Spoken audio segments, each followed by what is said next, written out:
The hearing will come to order. Welcome everyone to the Budget Committee's hearing on the fiscal state of the nation. I cannot think of a more important conversation on Capitol Hill than this.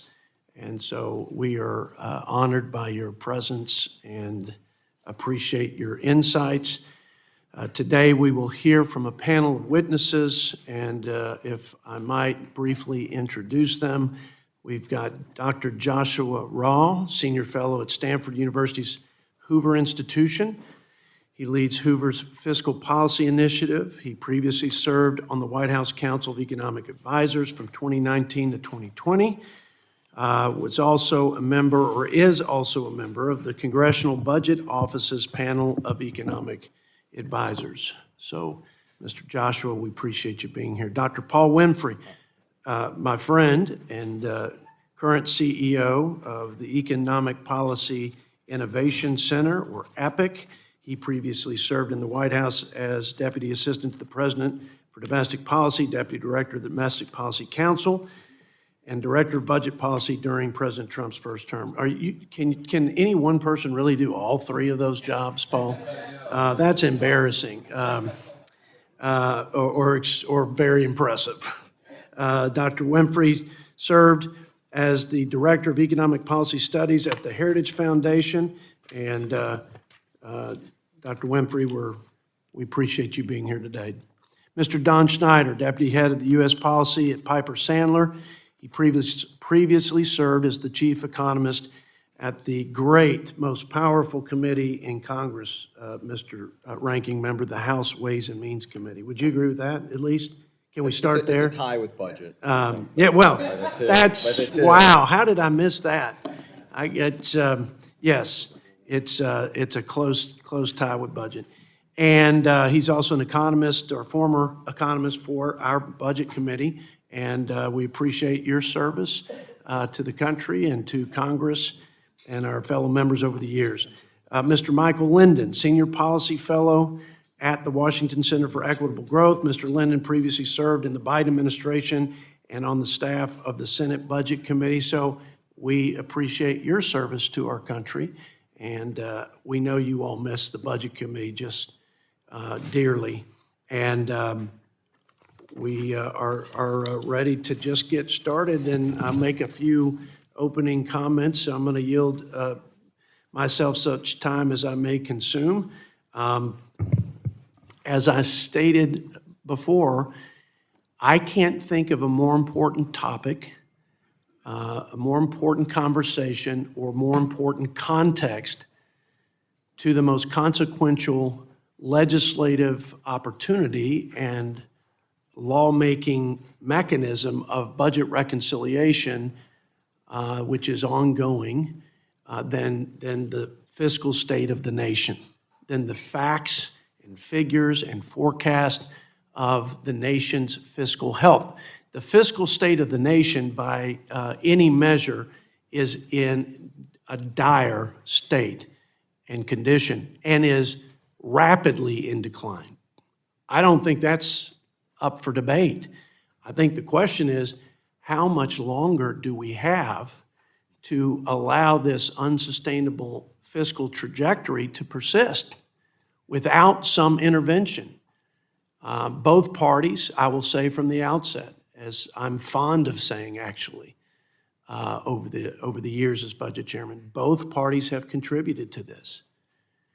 You know, my Democrat colleagues will grow the government and increase spending, and they will make statements of paying for it through taxes, or as we say, other people's money, and it never works out quite like they plan. Of course, Republicans, in their own way, leave the deficits growing because we think somehow we can grow out of a World War levels of debt and deficits. But I believe we crossed the Rubicon on growing out of this a good while ago. But it's okay because Republicans have the heavy mantle of reining in the spending, the runaway unbridled spending that's driving the debt. So fear not, fellow Americans. Republicans will simply offset their cost for defense and for tax cuts with spending reductions. Well, that hasn't worked out either over the years, if we're honest. I hope this is a committee where we may have different philosophies. We may have different policy positions as a result of those varying philosophies. But I hope we can call the balls and strikes as they are, and because I don't think it serves anyone, especially the American people, if we don't set the table in a way that reflects the harsh reality of not just the fiscal state of the nation, but maybe more importantly, the fiscal or the state or condition of Congress. Because at the end of the day, I think we know what needs to happen.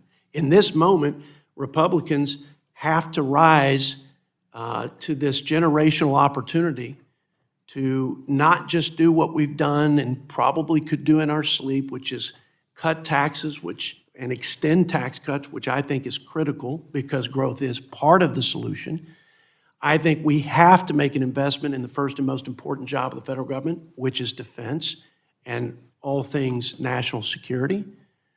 But we must, and it is an imperative, we must course correct and we must bend the curve on the automatic, unchecked, mandatory spending and the spending from entitlements, healthcare, welfare, and all the others that are going to drive this country off a fiscal cliff.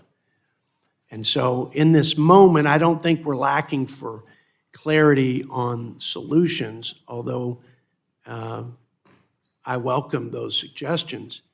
I think what we're lacking in Washington all around, maybe among others like common sense and common decency, is courage.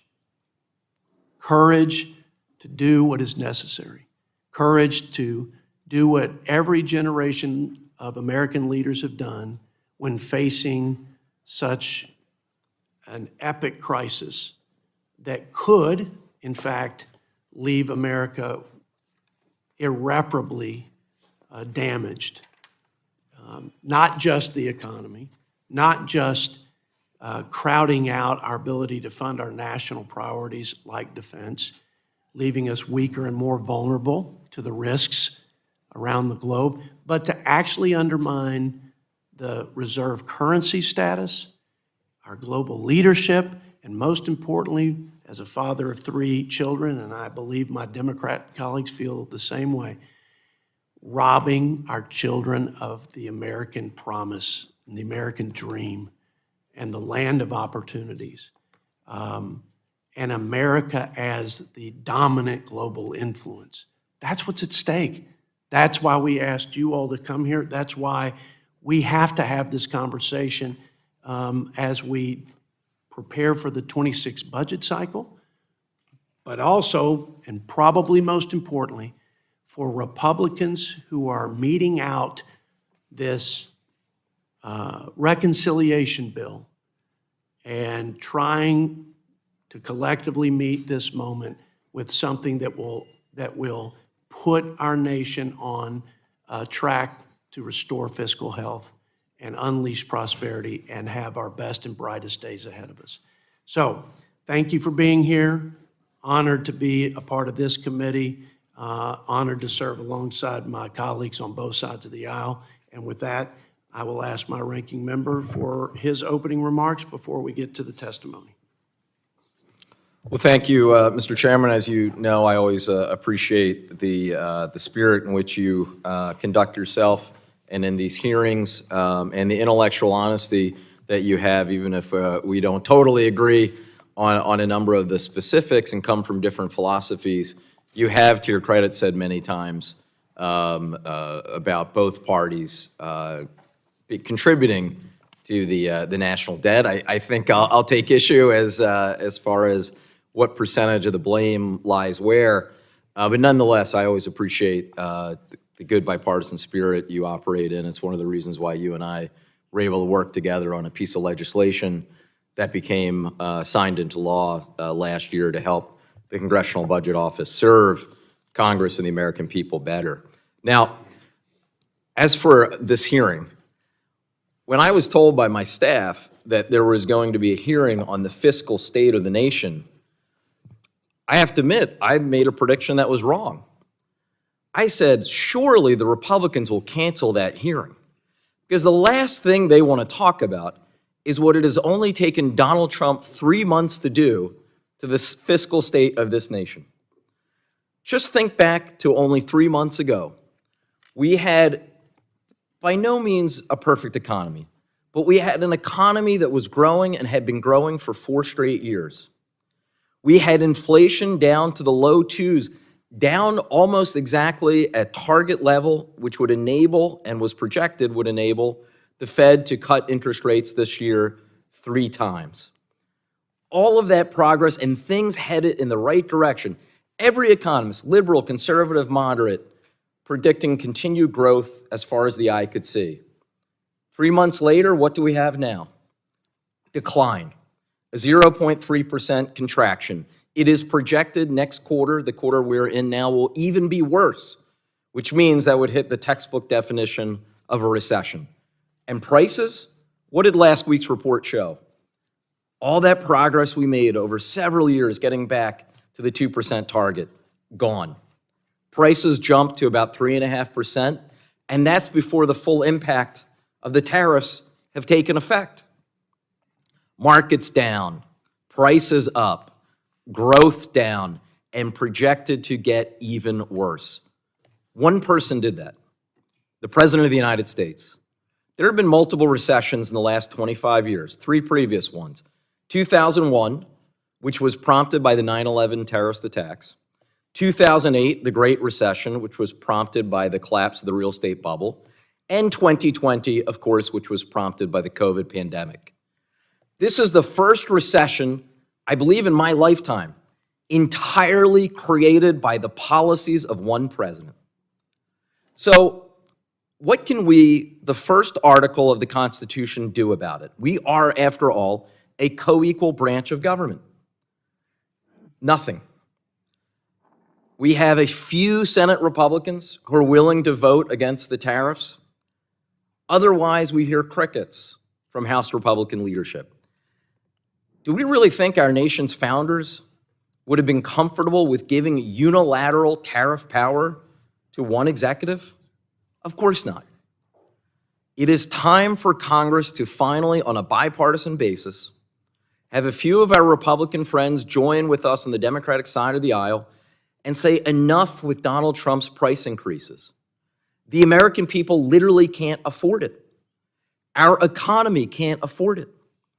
Yet we don't see any action whatsoever in this regard. Instead, we see a reconciliation plan that is promising to provide up to $7 trillion of tax cuts, almost all of which will be debt financed. We hear a lot about deficit and debt.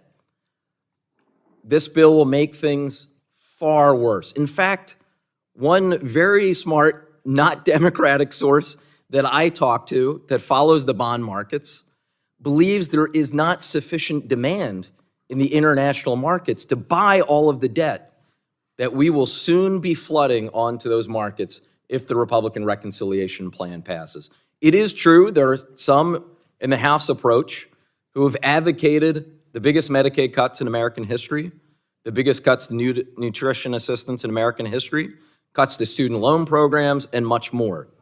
I vigorously disagree with those cuts. I disagree with it on principle and on philosophy. But I will say, at least there's an effort by some on the House Republican side to at least pay for some of their tax cuts. I don't think that's the approach, though, that we will by and large see. Instead, what we see is something called the current policy baseline. Now, this is terrible inside baseball speak, but let me very briefly explain what current policy baseline is. It is a total fraud. Imagine I ate a brownie yesterday, and because I ate a brownie yesterday, the brownie that I eat today will cost me 0 calories. And the brownie that I eat tomorrow, 0 calories. For the rest of my life, calorie-free brownies. Why? Because I'll have deemed, well, it's the current policy baseline. I had a brownie yesterday. Give me a break. We think we have a debt problem right now. Can you imagine if current policy baseline becomes the new norm around here? I predict both sides will use it. It will be just as, mark these words and save this, it will be just as disingenuous, regardless if he uses it, to pretend that something costs $0 and 0 calories when we know it just ain't so. So with that, I'll yield back, Mr. Chairman, and I will make a final plea. Let us stop the pain being inflicted on American families now before it's too late. Let's have Congress reassert its powers as it relates to tariffs and trade. I yield back. I thank the gentleman from Pennsylvania, and in the interest of time, if other members have opening statements, I ask that you submit them for the record. We will hold the record open to the end of the day to accommodate those members who may not yet have had time to prepare written statements. Again, we thank our witnesses for being here today. Committee's received your written statements, and they'll be made part of the formal hearing record. You will each have 5 minutes to deliver your oral remarks. Dr. Rauh, you may begin. It's Rauh, not Rauh. Rauh. Okay. Okay. They even gave me a phonetic Rauh in here. So, Dr. Rauh. Dr. Rauh, that's how it looks like it would sound. So, Dr. Rauh, you're going to start off. We've got 5 minutes. And thank you for being here. Ranking Member Boyle, members of the committee, thank you for the opportunity to testify today. Interest payments on our national debt now surpass the entire defense budget. Deficits are approaching $2 trillion per year on $5 trillion of revenue. This path threatens our long-term prosperity and national security. I'm going to make 4 points. Additional details are included in my written testimony. First point, rising interest payments on the national debt are consuming ever larger shares of government revenue. Using the CBO's figures, I calculate that 18 cents of every dollar of federal revenue in 2024 went out the door to pay interest. That is scheduled to rise to 22 cents in 10 years, putting extraordinary pressure on the rest of the budget. It's likely to be much worse. The CBO projects that the 10-year Treasury yield will settle down gently at 3.8% in 10 years' time. It's around 4.3% today. But if bondholders don't like our fiscal trajectory, or the Fed has to fight inflation, interest rates could be much higher. Markets already think they will be. The current forward rate for 10-year Treasuries exceeds the CBO's projection by more than 1 percentage point. So what happens if real interest rates on the federal debt rise very gradually over the next decade, ending just 1 percentage point higher than the CBO projects? In that case, interest payments would consume 29% of revenue in 2035, 10 years from now. And if you wall off the revenues from Social Security, from the Social Security payroll tax, interest would devour 40% of the remaining revenues in 10 years. In this scenario, the average rate of interest on the federal debt lands at just 4.6%, still well below the 9.2% high reached in 1982. So let's go a little further. Suppose that the interest rates continue to rise through 2055, again gradually, just by 1 percentage point per decade, still well short of the historical high. Well, in that case, 96 cents of every dollar of non-Social Security revenue will be needed to pay interest. In this debt spiral, there's almost no money at all to pay for national security or any social programs. Not good. Second point, a failure to act now will harm economic growth and prosperity. High government borrowing competes with private investment and drives up interest rates in the whole economy. That spells pain for households and businesses. Economists' estimates of the sensitivity of interest rates to rising government debt are almost all higher than the CBO's. Plus, yields on bonds might react non-linearly to unprecedented levels of interest expenses. Markets will not wait until we literally cannot meet interest payments. They adjust in real time their expectations of future debt and deficits. A debt spiral could follow. Third point, higher tax rates are not the answer.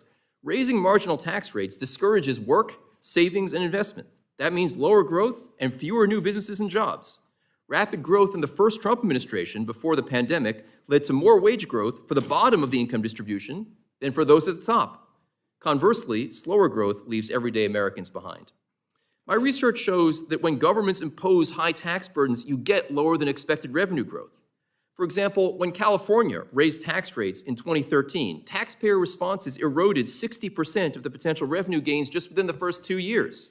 And over 90% of that loss was from the reduction in economic activity of high earners who stayed in the state, not of the people who left, making these lessons directly applicable to the federal government.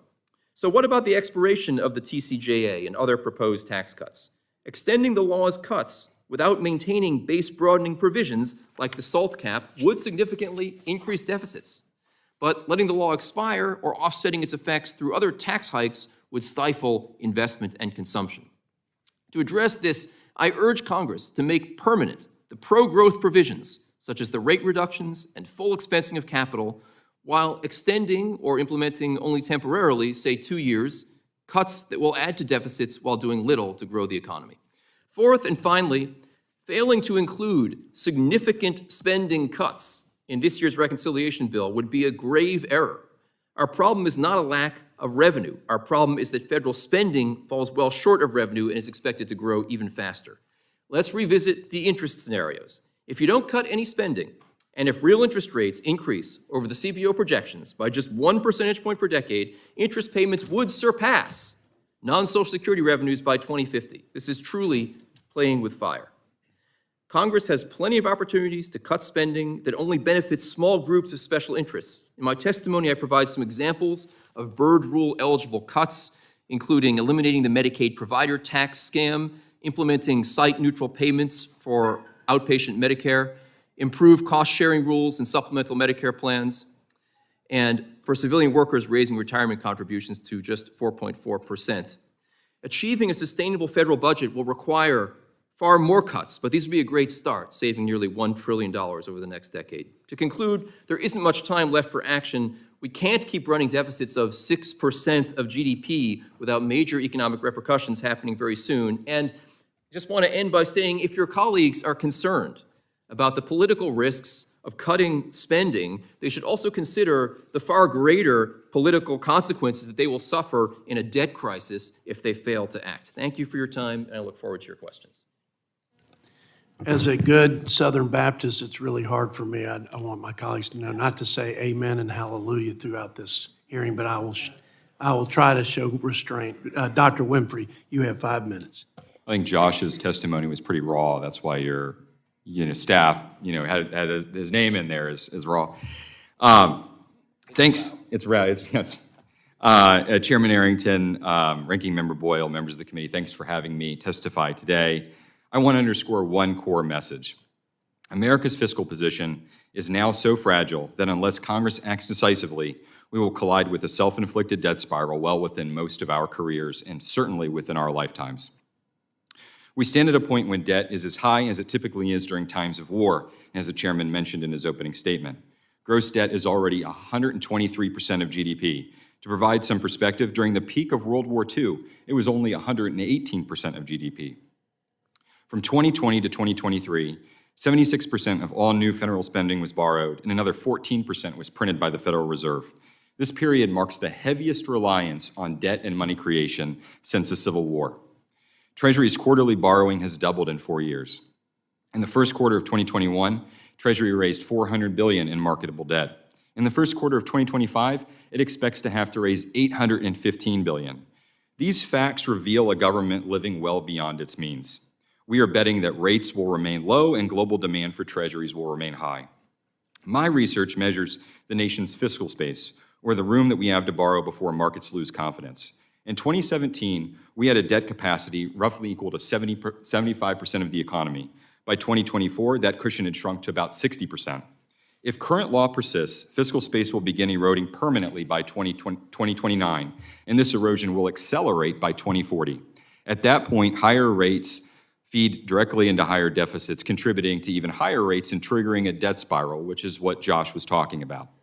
CBO's own baseline shows that net interest nearly triples from $952 billion by this September to $2.9 trillion per year by 2045. Levels this high will crowd out both public and private sector investment. History offers no painless off-ramp once a country is trapped in that loop. Markets ultimately impose sudden and severe discipline, and the United States is not immune to this. Some argue that we can tolerate much higher debt levels. For instance, Japan's debt is currently 200% of the economy. That ignores three realities. First, our entitlement structure is much more expansionary. Medicaid alone has grown faster than the economy in 45 of the 59 years since it was created, and CBO says that it will grow faster than the economy in 25 over the next 30 years. Second, our global role is larger. The dollar's reserve currency status lets us borrow cheaply. However, if we erode confidence, interest rates will spike long before we reach these high debt levels. Third, our savings rate is far lower and much more of our debt is financed by foreign investors. This is because U.S. Treasuries are the leading safe asset, making our debt attractive and allowing us to borrow more public and private borrowing. Eroding debt capacity threatens programs that Congress most wants to protect. When interest rates devour every new tax dollar, the vulnerable are the ones at risk. But just restoring our fiscal space that the U.S. had in 2017 requires us closing the primary deficit by $140 billion per year, $1.4 trillion over the next 10 years. There are three guiding principles that I think can help get us there. First, Congress needs to make sure that the economy is growing faster than the debt. They can help this along by extending bonus depreciation and full R&D expensing, avoiding scheduled tax hikes on pass-through businesses, and streamlining permitting. Second, Congress should slow autopilot spending by focusing on federal programs that structurally outpace GDP.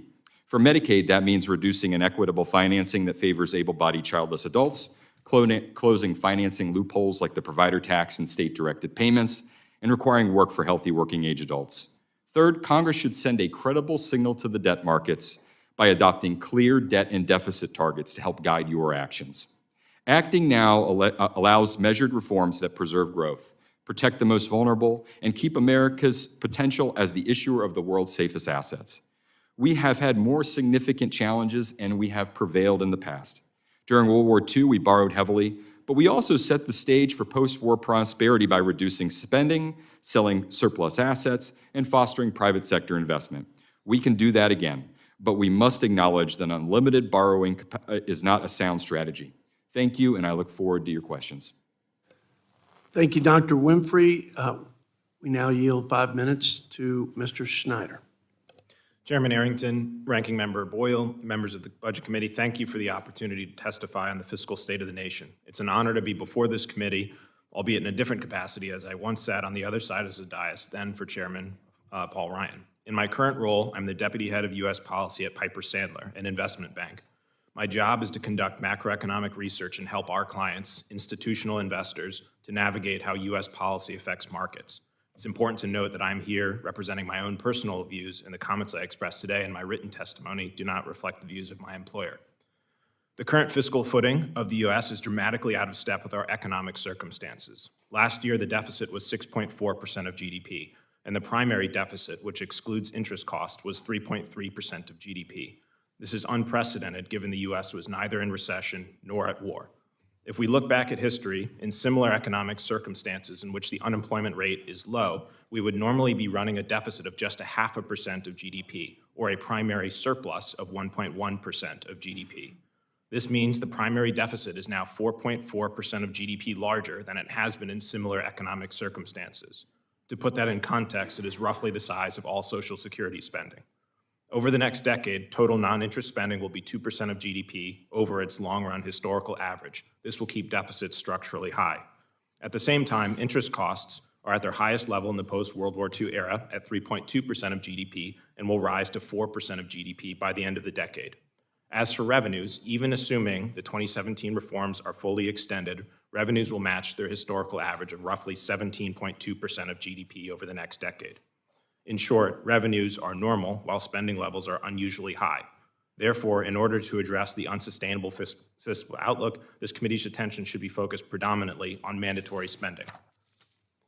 Now, as someone who routinely speaks with institutional investors to field their questions on the U.S. policy outlook, I can offer some recommendations that reflect the perspective I've gained. 1, it's not just what decisions are made, it matters how they are made. Avoid legislating by crisis.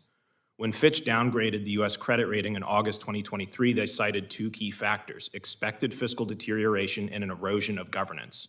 While the former was widely expected, the latter is relatively new. They said, quote, "The repeated debt limit political standoffs and last-minute resolutions have eroded confidence in fiscal management, In addition, the government lacks a medium-term fiscal framework, unlike most peers, and has a complex budgeting process, end quote. 2, market sentiment can shift quickly, and once perceptions have changed, it is tough to restore confidence. To protect against negative shifts in market sentiment, policymakers should minimize uncertainty and conserve fiscal space. 3, investors are not fooled by baseline games, manipulating budget windows, or phony offsets.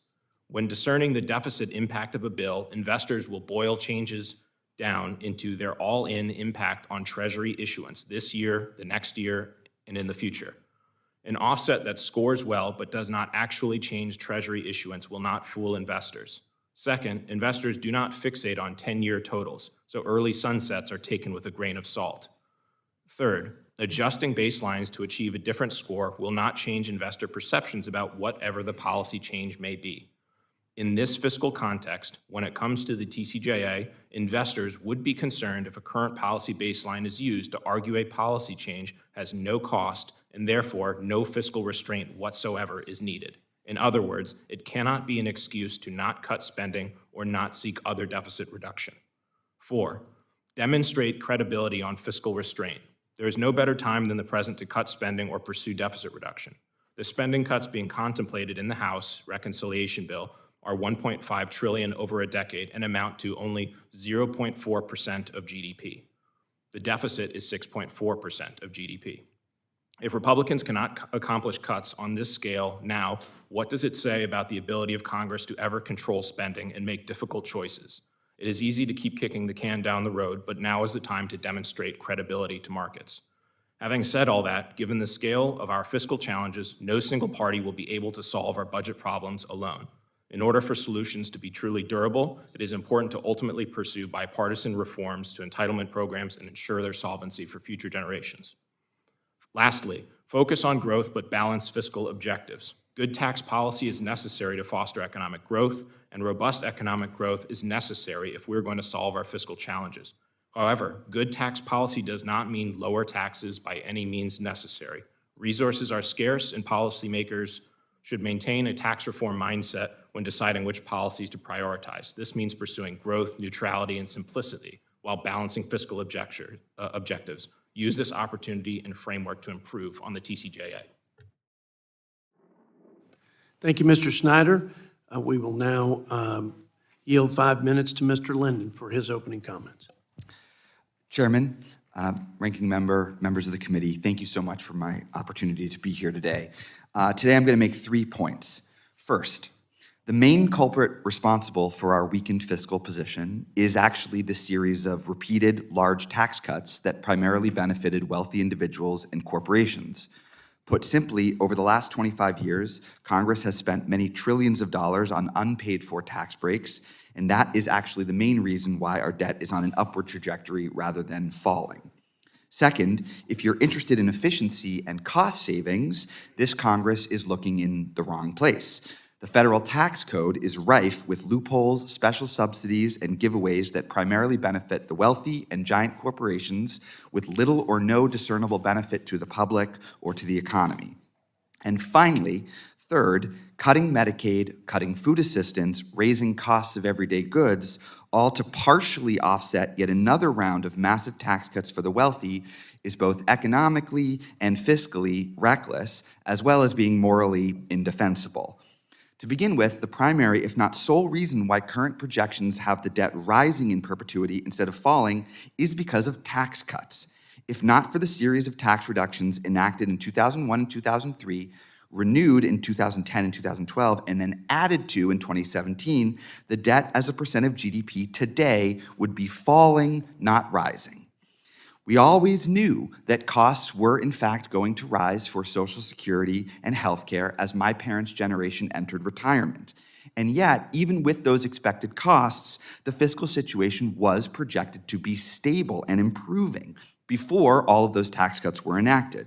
And as it happens, since 2000, spending on Social Security, Medicare, and Medicaid has grown more slowly than expected, not more quickly than expected. Despite this, our fiscal situation has in fact deteriorated, as everybody has testified, but that's because while we are spending less today than expected on those programs. We are generating far less revenue than was expected because of all the tax cuts. Making matters worse, a disproportionate share of those tax cuts have gone to very high-income households. Across all of the tax cuts enacted since 2001, close to half of the total benefit has gone to the richest 5% of Americans. For a household in the richest 1%, their combined tax cut is roughly 45 times larger than any tax cut for a family in the middle. So that's why I find it so surprising that this Congress is seriously considering enacting yet another round of very expensive tax cuts that disproportionately benefit the wealthy. The first thing you should do if you want to get out of the hole that the previous rounds of tax cuts have created is stop digging. Instead, this Congress has passed a budget framework that would allow you to spend as much as $5.5 or $7 trillion on tax breaks for the wealthy. And it's hard, frankly, to take seriously anyone who claims to care about the fiscal state of the nation while pushing a budget that would continue the pattern of reckless tax cuts for the rich that put us here in the first place. It's simply wrong to blame our fiscal challenges on the everyday Americans who rely on Medicaid or food assistance for basic survival needs instead of on the expensive tax cuts that have gone overwhelmingly to the rich and corporations. Instead of cutting programs that deliver real benefits to people like Medicaid does, and those programs are already fairly lean, you should be focusing on the area of the federal budget that really is bloated with wasteful costs and counterproductive incentives for the wealthy and corporations, and that's the tax code. Consider the 40% reduction in this corporate tax rate in 2017. That has cost you $1 trillion already and is projected to cost many trillions of dollars more. Did corporations raise wages or create jobs or lower prices? They did not. They enriched their shareholders and their executives. That is a waste of $1 trillion. Those are quick to scrutinize the choices of a poor family who gets $6 a day in food assistance, never seem to get around to asking whether a giant corporation is doing what they promised to do with their tax break or whether they even needed it in the first place. The truth is that far too many Americans are struggling to make ends meet while those at the top continue to get richer and richer, and that's why most Americans agree that we should be investing more, not less, in supporting the most vulnerable among us. But right now, this Congress is crafting a budget that would do exactly the opposite. It would take health care away from literally tens of millions of people, and it would mean more hungry children. And at the same time that you're asking struggling families to make do with less, you want to bestow another tax giveaway for the ultra-wealthy. 70% of the benefits of your budget framework go to the richest 5%, while 40% of Americans would end up paying more. And it would do all of this while making the deficit worse. That is a terrible policy mix, and it's no surprise that the American people strongly oppose it. It is perfectly reasonable to be concerned about the fiscal state of the nation. I am. I appreciate this Budget Committee's attention to it. If you believe that it is a crisis that requires urgent action, why are you not willing to give up even a penny of tax cuts for corporations and billionaires instead of cutting Medicaid or food stamps? What is not reasonable and is totally backwards is asking millions of struggling families to pay more while the rich and corporations pay less. I thank the gentleman for his testimony, and we're going to now proceed to the Q&A portion of the hearing, and I want to yield myself 5 minutes. Let me start. I wasn't prepared to do this, but I think I need to set the record straight from some of the things that Mr. Linden said that I firmly disagree with, and I think the facts would demonstrate that in fact I'm correct. Also set the record straight from some of the things my ranking member said. Let's talk about the tax cuts real quickly. The projected growth annual average GDP rate of 1.8% by CBO is, I think it's probably too rosy considering the policies of the last 4 years and the spending. When the Democrats had the opportunity for reconciliation, when we had $1 trillion unspent in COVID, there was another $2 trillion. Trillions altogether, $8.5 trillion. That's not including the $5 trillion in additional interest rate payments, net interest costs, that tripled under the President Biden. Altogether, the inflation just completely ran away and was at 40-year highs. There was a cost of living crisis on the American people. contrasting that with the tax cuts, we had record corporate revenue. We had 6 million people lifted out of poverty. You had wages increase by amounts we haven't seen or increases in over 20 years. The average family income grew by about $5,000. We had record investment, record repatriation. All boats rose on the tide of prosperity that was unleashed in part by pro-growth tax policies. I don't think my Democrat colleagues want to obstruct a successful extension of the tax policies that gave us such tremendous benefit. By the way, the top 10%, or rather the bottom 10%, wages grew nearly twice as fast as the top 10%, and real wealth for the bottom 50% of households rose 3 times faster than the top 1%. And in fact, the top 1% share of taxes increased. Our tax code became more progressive. In fact, we have the most progressive tax code, I think, among any developed country. So I think it would be a huge mistake to raise, on average, $2,000 on every American by not extending the tax cuts. I think it would be a mistake to double the standard, to cut the standard deduction in half. I think it would be a mistake to cut the child tax credit in half. I think it would be a mistake to have 26 million small businesses not get a lesser tax burden relative to corporations and the 20% deduction that would in fact spur growth, investment, job creation, and on and on. So my argument is simply we need to recognize there are real costs associated with tax policy, that not all tax provisions are created equally in terms of their dynamic feedback. And I think the bigger point is we need to grow debt to GDP as the metric of the fiscal health. We need to grow, but more than that, we need to rein in the spending that's driving us into a fiscal ditch that we may not ever get out of altogether. Now, the prices are down to some of the comments made by my ranking member. Job growth is strong. Core GDP is up. There were some challenges to GDP in the transition, and I think admittedly so, to getting to a fair and reciprocal trade dynamic, which I think is critical for the long-term health of our economy. But mortgage rates are down. Mortgage rates today, in the last few months, are down such that someone paying their mortgage over the life of the mortgage would save $32,000.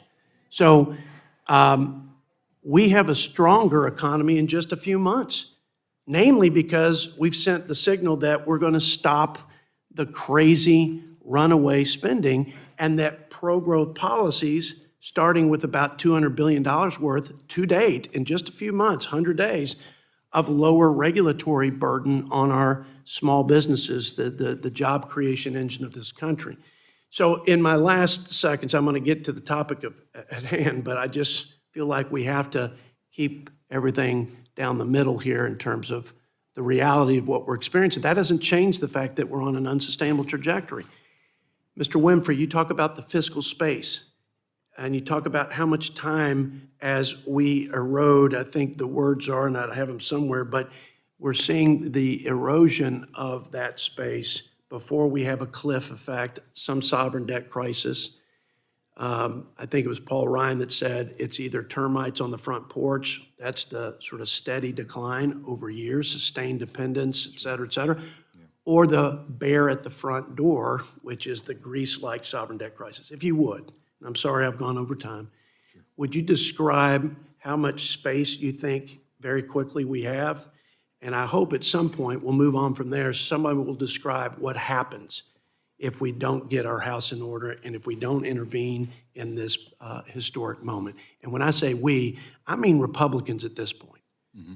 At some point, it's going to be Democrats and Republicans. At this point, what happens if Republicans don't do that, that main thing to address the runaway spending? That's a great question. So I think that based on my own research that we have about 60% of GDP left in remaining fiscal space. So that's about, in marketable debt terms, about $18 trillion. Now, that's not nothing. That's a pretty significant amount of fiscal space.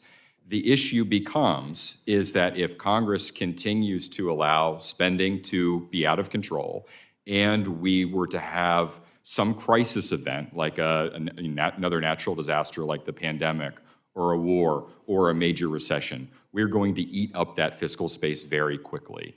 And to get to the former Chairman Paul Ryan's hypothesis about what would happen, I think that it's much more likely today than it was even 10 years ago that we're going to have a Greek-like crisis event than just a slow growth event because of the situation that we're in and the rate at which we are deteriorating fiscal space.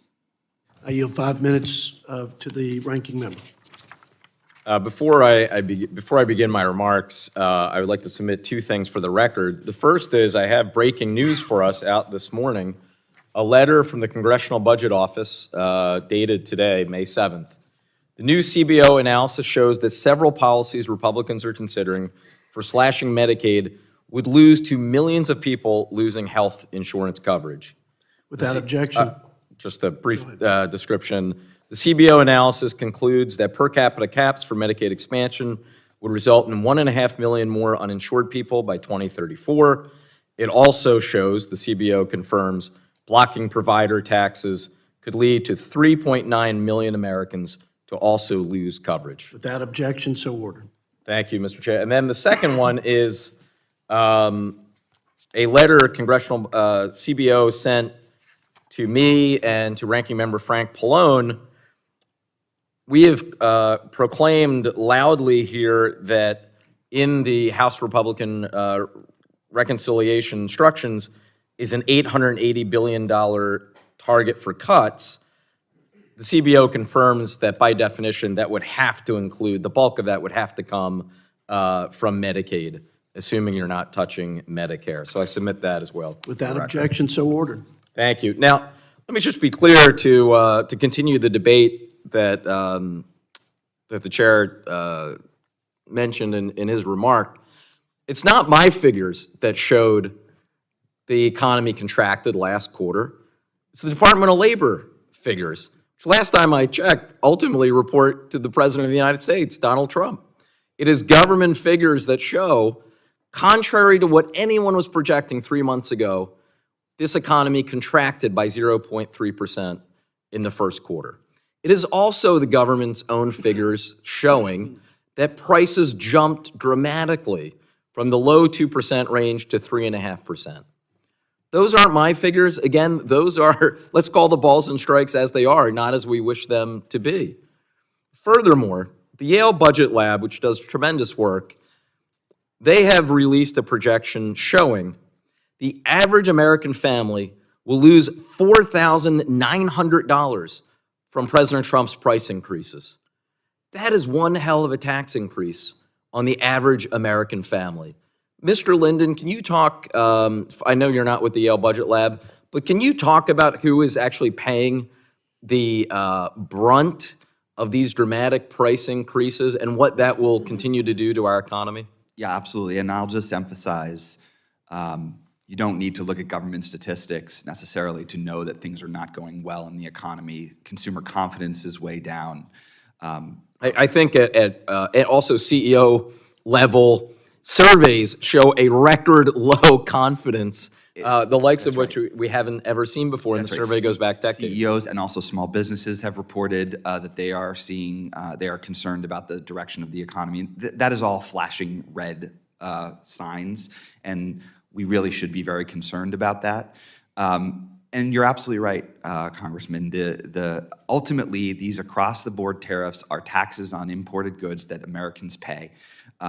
Fundamentally, they pay those taxes. Now, you can talk about the purpose of the tariffs all you want, but at the end of the day, when you're asking regular, everyday people to pay more at the grocery store and for everyday goods in order to help finance a tax cut that is going to corporations, many of whom are shipping jobs overseas, I think most people would say that is a bad use of tariffs. That is a bad use of asking people to cut back while the wealthy and corporations get another tax break. It is a remarkable continuation of 40 years of Republican trickle-down economics.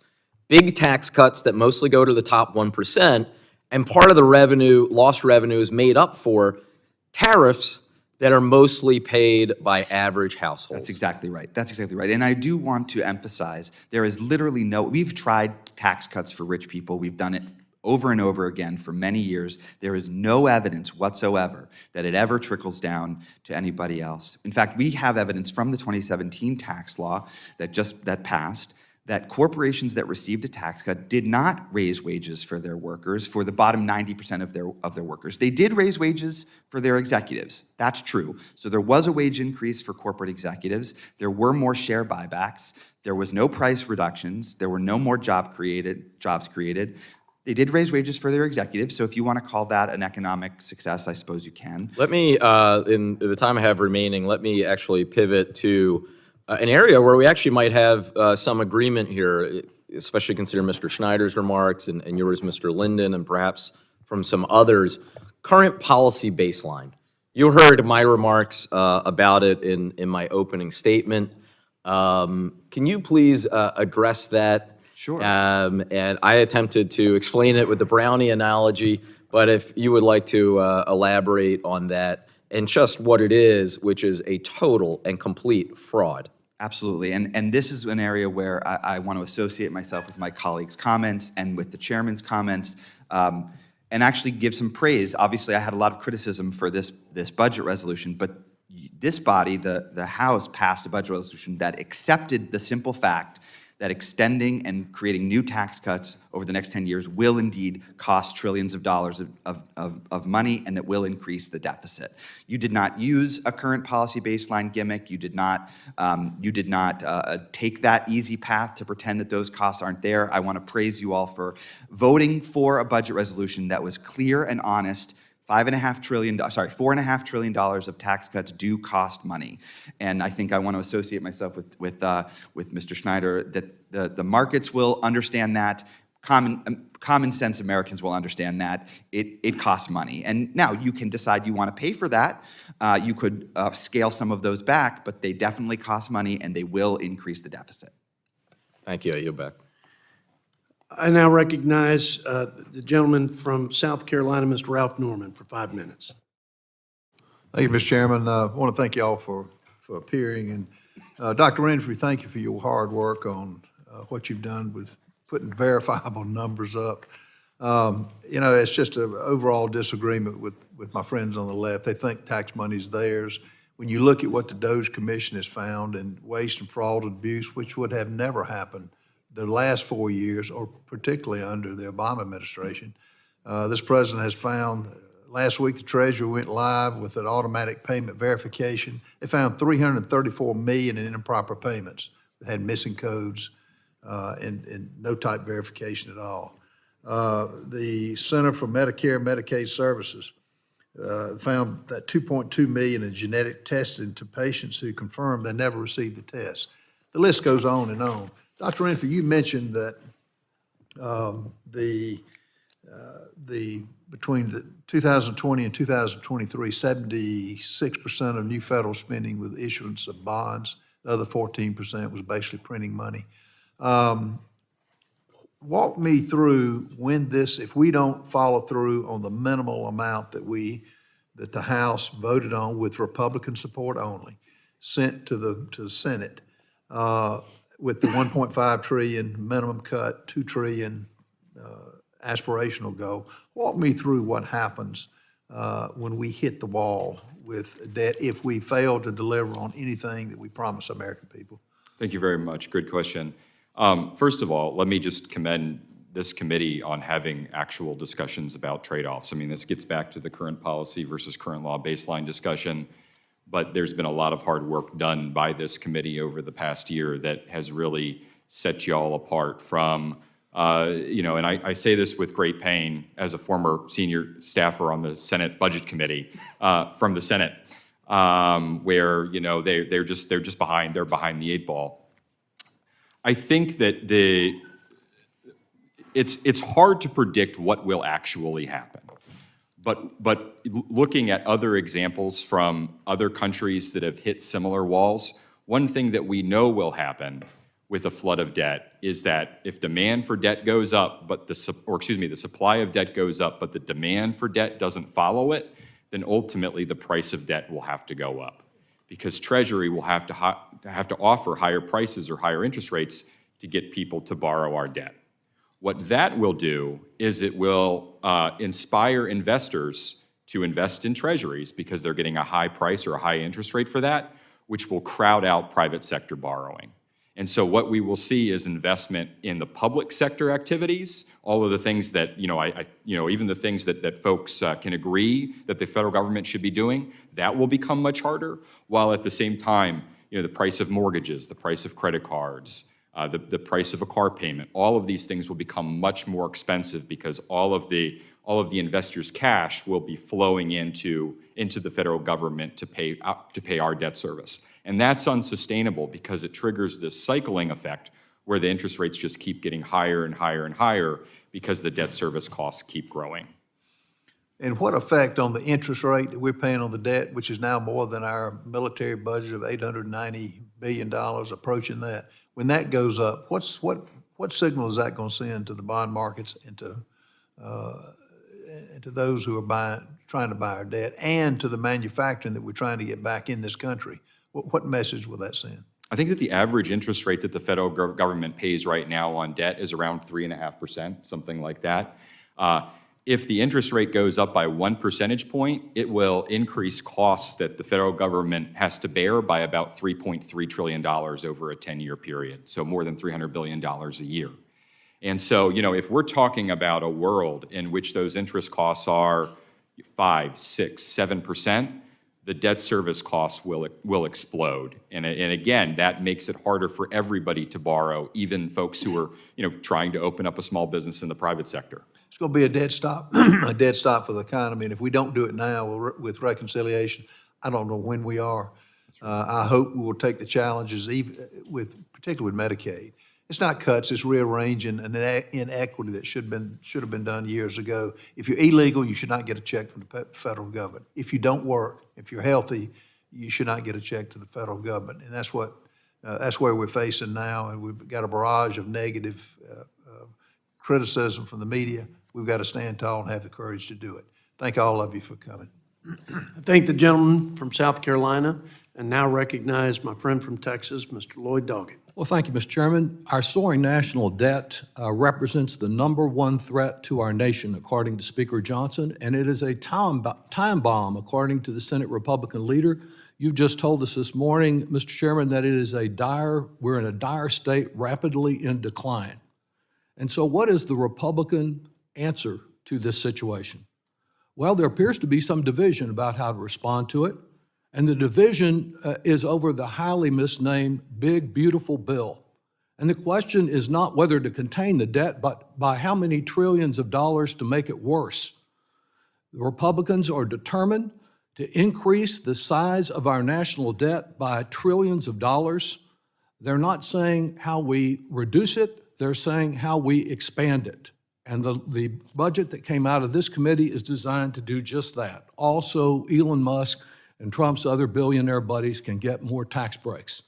Of course, we've already had this very year a tax cut because the president's top trade advisor, Mr. Navarro, and his official White House spokesperson has told us that tariffs are really a tax cut.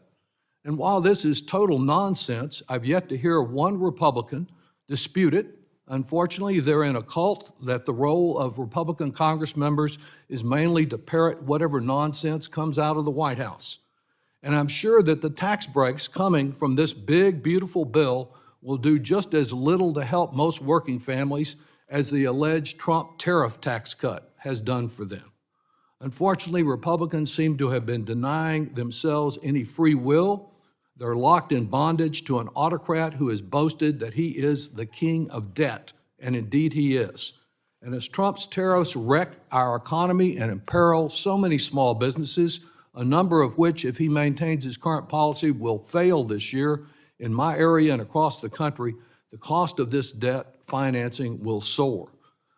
The testimony we've heard this morning from the Republican witnesses is correct that we are already over $1 trillion in interest payments, and we're headed toward $2 trillion particularly given the cost of interest rates going up as a result of Trump's failed economic policies. We're faced with choosing between fiscal responsibility and more tax breaks for billionaires, and Republicans always go with the billionaires. They have an insatiable drive for more tax breaks. Their insistence as well on protecting tax cheats has already cost us billions of dollars. And this all instead of our doing what is necessary to contain the debt that we already have. Imagine that this committee actually sent an instruction to the Ways and Means Committee, on which I and the chairman serve, to raise the debt by $4.5 trillion. That's the instruction and the guidance in response to all the expressions of grave concerns that are occurring here. And as for Trump and Musk Doge, it's been little more than a charade to create the illusion that their attacks on federal initiatives they don't agree with are going to help pay for tax benefits for the ultra-rich. Doge has failed to identify one case of fraud that it would submit for prosecution, as they should if they found any fraud. And while it certainly wrecked a number of valuable programs, it is yet to generate genuine savings. Indeed, there's some analysts who say it will ultimately cost more because of Musk's slash and burn approach than it saved, if it saved anything. If this Congress wanted to put Social Security and Medicare and other vital investments on a sound financial footing, Mr. Linden, what action do you think we should take? Thank you for that question. Look, the bottom line is that we have been cutting taxes mostly for wealthy people and corporations for the last 25 years. And it is the primary reason that we have a deficit, projected debt to increase. I want to repeat what I said earlier. If we hadn't done those tax cuts, even with the increases in costs associated with the retirement of the baby boom generation, we would be on a stable and declining debt trajectory right now. So if we want to shore up the finances of those programs and make good on our commitments to America's seniors, people with disabilities, America's veterans, the first thing we should do is stop cutting taxes for rich people and corporations. It is baffling to me. But they always claim that those tax breaks will pay for themselves, although the evidence is clear they don't. This time it will, I'm sure. It never has before, but I guess this time maybe it will. I don't think that's going to happen. And then what you end up with is a few years later, we have another hearing like this where we complain about why the debt is so large, and nobody ever talks about the fact that we've been spending trillions of dollars every year on tax breaks that go mainly to the wealthy and corporations. If you want to reduce the federal deficit and if you say it is a major crisis and it's a concern, a number one concern, the top concern, maybe don't do a budget that increases the deficit by giving tax breaks to wealthy people and corporations. Thank you, Mr. Chairman. I thank the gentleman from Texas, and now yield 5 minutes to our friend from California, Mr. McClintock. Thank you, Mr. Chairman. For 4 years, I unsuccessfully warned my Democratic colleagues that you cannot spin the economy. Every person knows exactly how the economy is doing in their own lives, and any politician who tries to tell them otherwise just looks foolish. The Democrats' tax, spend, regulate, and waste policies led to a 4-year decline in real wages, and no matter how they tried to spin it otherwise, people knew better. Now that same warning applies to our side of the aisle. The only economic indicator that matters is how Americans answer this simple question next year. Are you better off today than you were 2 years ago? We can't answer that question for them. All we can do is put in place the policies that will produce a noticeable improvement in their quality of life. And I think we will. Doge has revealed the staggering amount of sheer theft of public resources going on just below the surface of our government bureaucracies, and this has to stop. The sooner we can stop the thieves, shut down the scams, and recover the hundreds of billions of dollars of taxpayer money with rescissions, the better. The Biden socialists imposed nearly $2 trillion of regulatory burdens on the economy, driving up costs and suppressing productivity.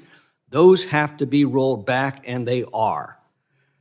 By opposing extension of the TCJA, the Democrats are advocating the largest tax increase in American history that will take another $1,500 a year in annual taxes from a family that earns just $75,000 a year. Republicans have to stop them, and while we enact additional tax and spending cuts, and that's what the reconciliation battle's all about. For 4 years, the Democrats facilitated and encouraged the largest illegal mass migration in history, gleefully admitting 8.5 million unvetted and impoverished illegal aliens into our country, costing American taxpayers $160 billion a year to support, and flooding the labor market with cheap illegal labor, which suppressed family wages. This is all coming to a screeching halt. And then finally, we have the trade situation, and we need to be very clear on this. Tariffs hurt the economy of whatever country imposes them. There's no way around that. Their only justification is to leverage trading partners to lower their trade barriers, benefiting both countries. I hope and pray that this is the direction the president's heading. If he isn't, it will be one of the most tragic acts of self-sabotage in recorded history. But if he is, then we could see within a few months the beginning of a new age of global free trade and the explosive economic growth that that can produce. A few weeks ago, I told him the sooner we could start getting rescission bills and bilateral free trade agreements, the better, and he said he wanted to send us a lot of both.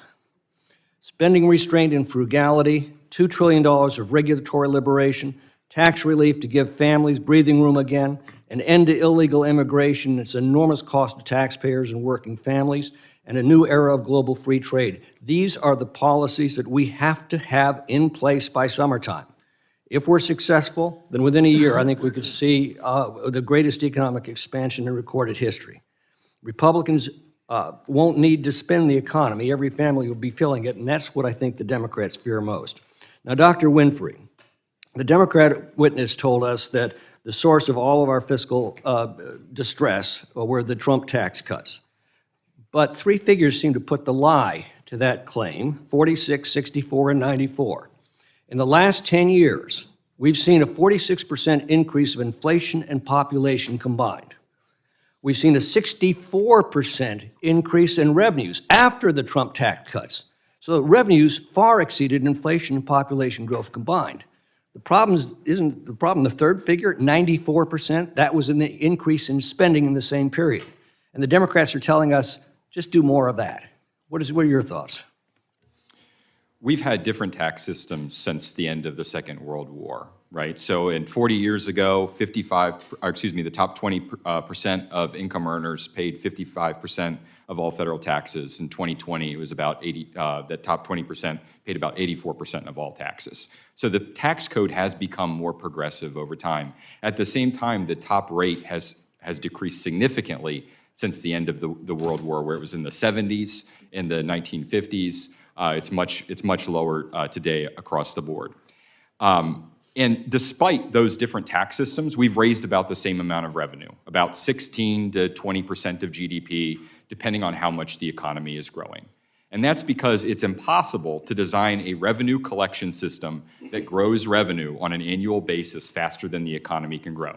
At the same time, there are spending programs, including Medicaid, I mentioned it in my testimony, that have grown faster than GDP in 45 of the last 59 years. That's the problem, right? We have these structural inequities within the spending system that are pushing spending growth higher and higher and higher every year. And at the same time, it's impossible to design a revenue collection system that grows faster than the economy. So in 4 words, it's the spending stupid. I thank the gentleman for unparalleled clarity and succinctness. And now ask that our friend from California, our other friend from California, Mr. Scott Peters, take over for Q&A for 5 minutes. I won't tell them you have friends from California, Mr. Chairman. So, I kind of laugh about this the big ominous tax increases that Republicans fear and warn of, but it's what they wrote into their bill in 2017. They wrote these tax increases into their bill that not all of them would go back up, but some of them would go back up because they knew it cost money to do these tax decreases. They weren't playing by the rules of the Senate where they had some sort of current policy baseline pretense that it didn't cost money to give up revenue. And I want to just say, it's not the Democrats who fashioned this tax increase that's in law today. It was the Republicans who did it in 2017. The corporate rate, I understand, will stay at, the reduction is permanent. I always thought 35% was too high.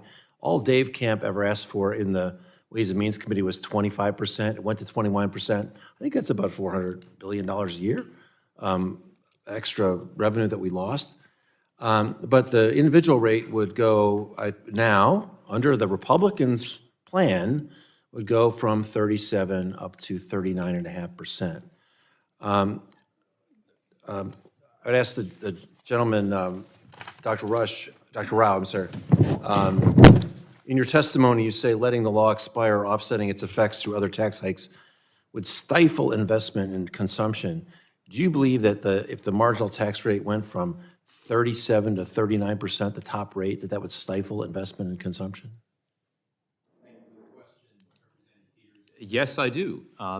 And that belief comes from my research on what happened when California raised its top marginal tax rate on high earners by 3 percentage points.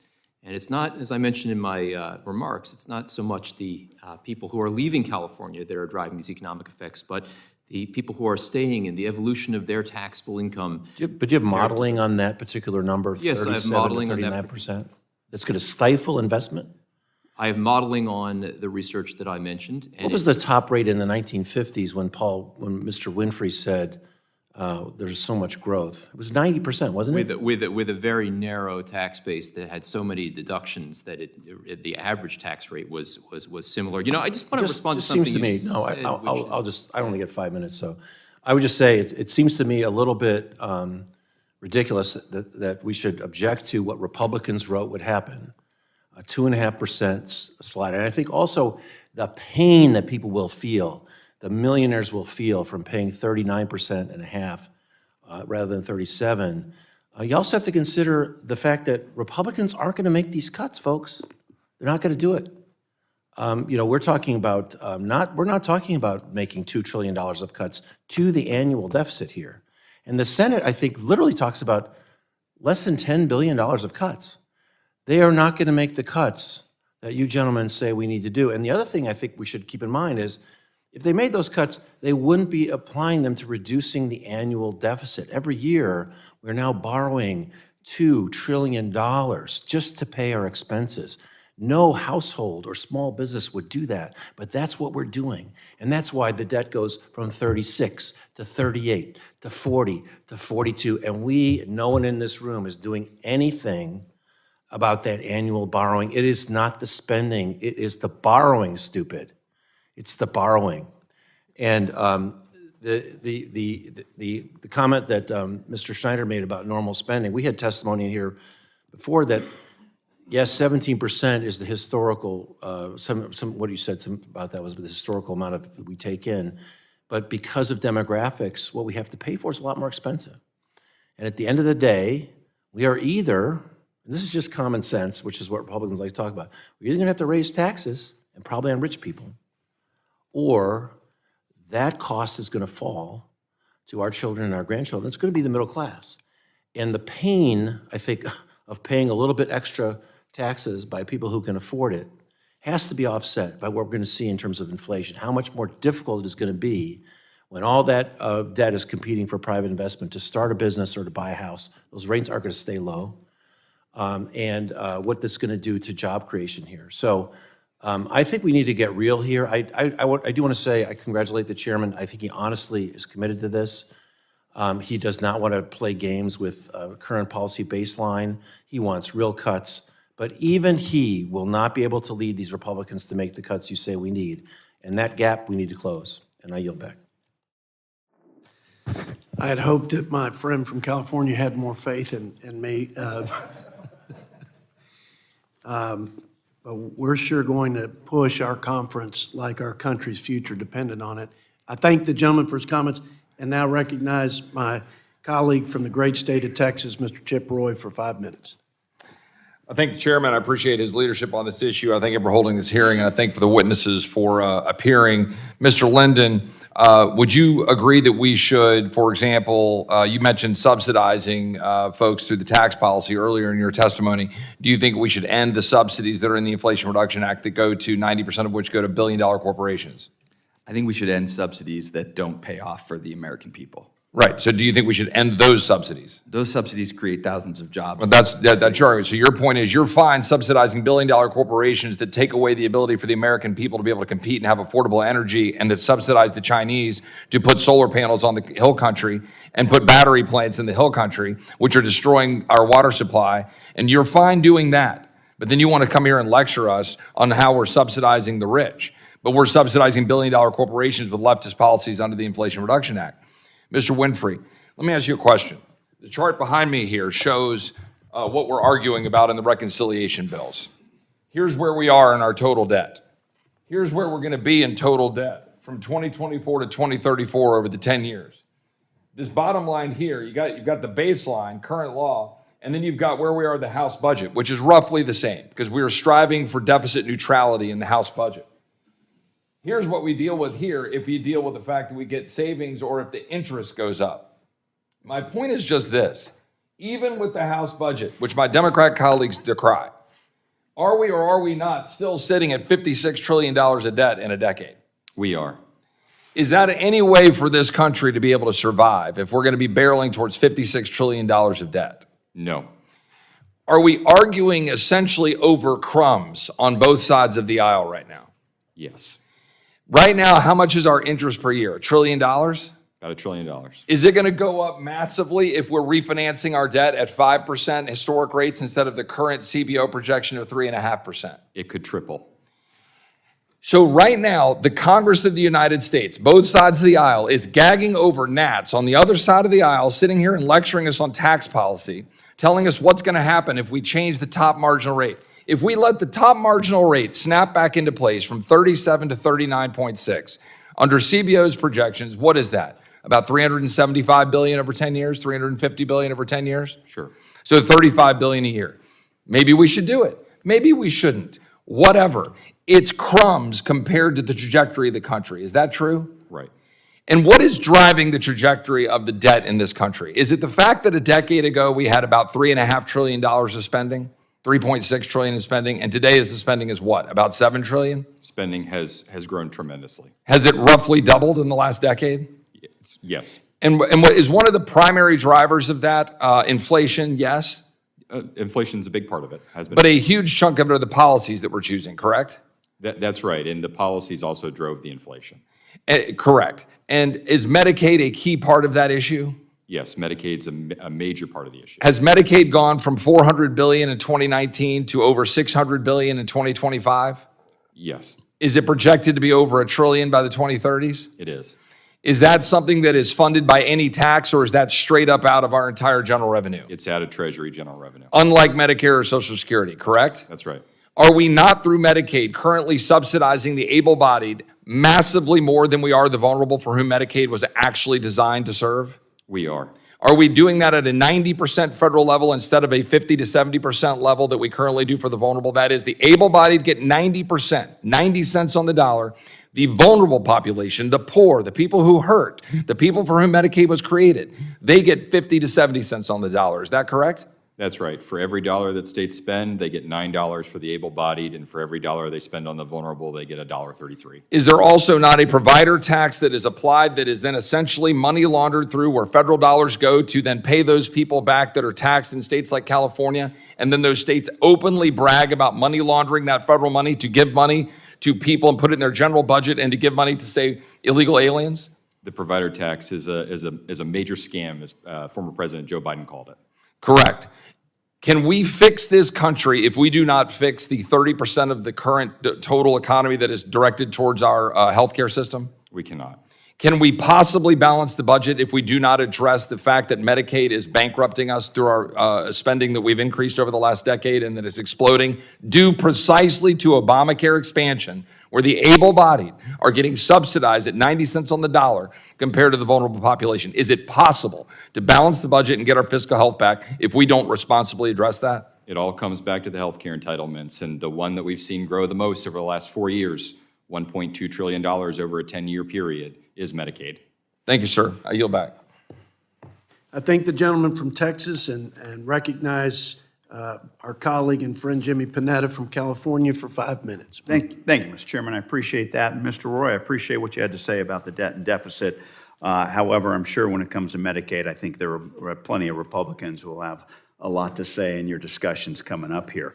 Mr. Chairman, I appreciate today's hearing. Obviously, I think it is an important topic that you, that many of us have been outspoken upon in regards to basically placing our country on firmer fiscal footing.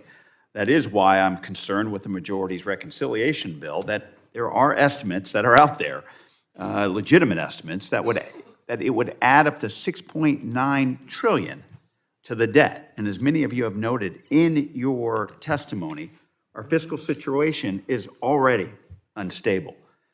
The national debt is at a staggering $36.2 trillion, and we're already running a $1.3 trillion deficit just this fiscal year. The payments that we make annually on interest to the debt are $1 trillion a year. It outstrips spending on defense, as we heard earlier today, education, and Medicaid. We are having to pay down our old debts rather than investing in the future of this country. Now, the $2.8 to $6.9 trillion of debt that the majority proposes in the reconciliation bill could drive up interest rates as well and make everything from the cost of home ownership to the cost of businesses more expensive. A budget lab at Yale calculated that the deficit increase caused by the unpaid extension of the TCJA could increase the cost of the average mortgage by $600 to $1,240 a year. The use of the baseline funding that Ranking Member Boyle talked about, it is dangerous, not just this time, but in the future, and not just by the Republican side, but it could be very dangerous by the Democratic side as well, as Ranking Member Boyle talked about. The trajectory has only gotten more grim since this administration has taken over. Just last week, the Treasury increased its borrowing estimate for the next quarter by 317%. As my good friend Scott Peters said, it's the borrowing stupid. They now expect to issue $514 billion in net marketable debt from April through June.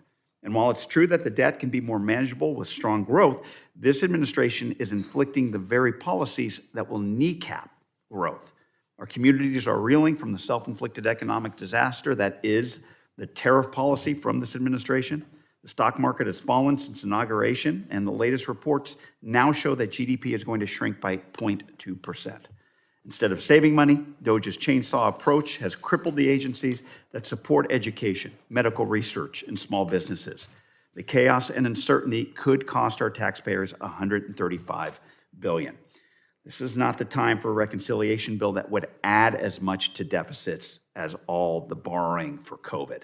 We need to right this ship, not sink it with this debt-inflating reconciliation bill, no matter how big it will add to our debt and deficit. Now, the figures underpinning the budget that this committee passed rested on the assumption that the economy would grow by 2.6% over the next decade. However, the most recent GDP report showed a 0.2% decrease, as I mentioned, in economic output. The CBO estimated a 1.8% growth in GDP output over the next 10 years. Mr. Linden, given these figures, is 2.6% economic growth realistic? Why not? Probably not. Certainly not with the economic policies that have been enacted so far and that are planned to be enacted. And I do think it's important to zoom out for a moment and remember what we're talking about here. We are talking about a budget that would take health care away from up to 10 million people, as the CBO confirmed this morning, to finance tax cuts for people at the top. The member from Texas just called it crumbs. It's not crumbs to the person who is trying to make their way in the world and relies on Medicaid to feed their family, to keep health, to take their kids to the doctor.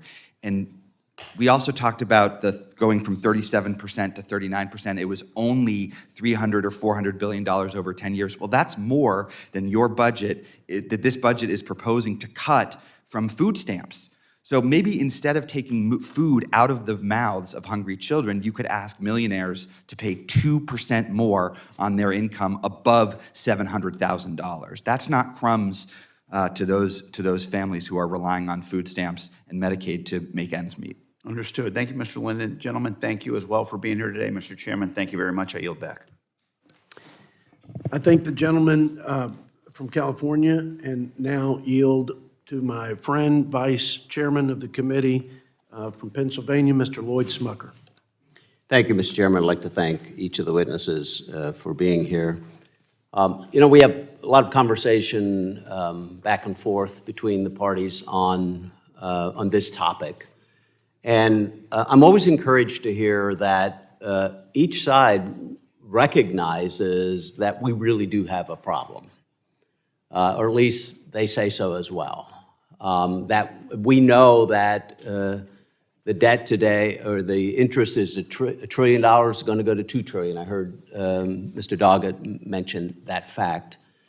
And then it sort of breaks down there. We can't have a real discussion around how we're going to resolve this. And that's really, really disappointing. And now I'll give credit to a few members on the other side, Mr. Panetta and Mr. Peters, who voted for, I think it was just the two of them, who voted for a debt commission, a fiscal commission that I think is absolutely critical to have the kind of conversation with the American people about exactly where we stand. So I do applaud them for that. But I want to go to something that Mr. Peters had just said when he was in the discussion with you, Mr. Rauh. He asked the question whether increasing taxes affects economic activity. Essentially, that was the question. And the answer is certainly yes. Otherwise, let's just make the tax on the top earners 100% if it doesn't impact economic activity. Well, we all know that would be completely unworkable. Economic activity could stop. So the point I'm making is there is an optimum tax rate that drives a strong economy, that encourages investment and growth, but then it also pays for the core functions of government that the American people expect from their government. And I would say that Americans probably, or so, maybe they aren't, but should be, if they really understand what we're facing, willing to ensure that the two match, that our revenues and what Americans expect from the government match. But I can tell you this, when I talk to people in my district, they sort of, as a hunch, understand that the government has grown way out of control. It's why they like what DOGE is doing, by the way, where we literally are finding that there's much more waste, even fraud, like people ripping off the American taxpayer. And people have always suspected that would be the case. They also think the federal government is bloated. We're spending far too much. And that's, I think, the point I want to make here. And either Mr. Winfree, Mr. Rauh, you could answer this. My understanding is that revenues generally throughout our history have been roughly 17, 18% of GDP. Does that sound right? Or at least throughout the last 50 years? 30 years. Last 30 years? Yeah. And how much has spending increased during that time? Spending averages 21.1% of GDP over the last 30 years, and it's currently 23.7%. So 2.6% of GDP higher. And so that just goes to show, all these claims that, the problem is that we don't have enough revenues. That's not correct. The problem is that spending has increased. Yeah, so it's clearly, if you'll see it on the graph, and Mr. Roy's graph was great, but if you graphed revenue, even after the Tax Cuts and Jobs Act, is essentially 17, 18% of the economy, and spending is doing this. And so when I talk to people in my district, they clearly understand that we do have a spending problem. Then I want to make one additional point. Democrats talk about the Republican tax bill as a tax cut for the rich. But this isn't quite true, right? If we allow tax cuts, the tax cuts to expire at the end of 2025, we will see a tax increase for almost every American, certainly at every tax bracket, And we'd see a tax increase for every small business that are really the lifeblood of our community. They're reinvesting back into their companies, employees, and their communities. And in fact, the tax increase would be at a higher percentage for middle-income Americans and low-income Americans than the top rate. Am I correct on that? No, that's incorrect. The average tax cut for people at the very top was, so the average tax cut for somebody into 0.1% is roughly $300,000 a year. The average. As a percentage of their tax? As a percentage of their income, it's about 3% of their income. Whereas somebody in the bottom 20%, the average was basically zero. They got almost nothing. Somebody in the middle maybe got 1%. But as you correctly said, many people in the middle got nothing. Some people actually ended up paying more. Do you agree with that, it's not true that the tax increase would be much more significant for people. Sorry, Mr. Linden. Do you agree with that? So in general, there was about a 1% increase in after-tax income across the board. It depends how you account for corporate income taxes. I have the distribution table from the TCJA in front of me. If you look at it, the actual share of federal taxes paid by people earning over $1 million was 19.3% before the TCJA, and it was 19.8% thereafter. That means people at the lower end of the spectrum got a tax cut that was disproportionately large relative to the amount they paid, which is smaller. Those are the charts I've seen as But well. not as a share, And, not as a Mr. share Linden, of their income. Mr. Linden, this is my Congressman, time. you No, asked this is about the my share. time. I'm You not asked about going the to share. sit. You asked about the share of income, Mr. not Linden. the share of taxes paid, and the Mr. share of. Chairman, would Mr. you Linden, restore order? listen, we're going to let the vice chairman control the time. If he directs a question to you, we'll give you ample time to answer it. So And which I did in this time as well. I do not have for the record, but I'd be glad to share it with the committee later. I've seen charts that showing that disproportionately we provide a greater benefit to middle-income Americans and certainly those at the lower end of the scale. And the point I want to make with it is this. Democrats, by not supporting the extension of the tax cuts, are increasing taxes at a higher percentage rate on middle-income Americans and low-income Americans and on every small business across the country. I think it's important that that be said. I wish we could get together and have real discussions because we have a serious problem going forward. We have to get to the point of being able to do that. Thank you, Mr. Chairman. I will be generous with our Democrats on time as well. It's 5 minutes to our colleague Bonnie Coleman from New Jersey. Thank you, sir. It's Watson Coleman. I worked very hard I was blessed to be born with the first Watson, and I worked hard to get the second name Coleman. Well, I'll bless you right now with a restatement. Miss Okay, Bonnie you Watson can Coleman. also ladies and bless me by taking the clock back to 5. Thank I you. will give you all the time you need if you want to Thank make you, your sir.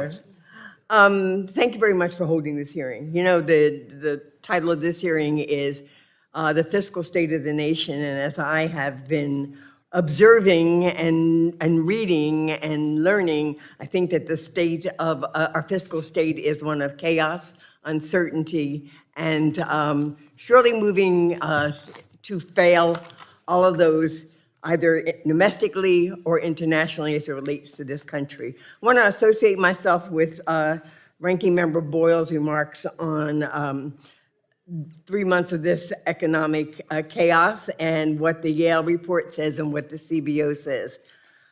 Because I believe that we are hearing inaccurate flouting of a budget, of a state of being for this country that doesn't exist. And I think that DOGE has a big part in having us misunderstand where we are. DOGE was supposed to cut efficiency and create greater effectiveness.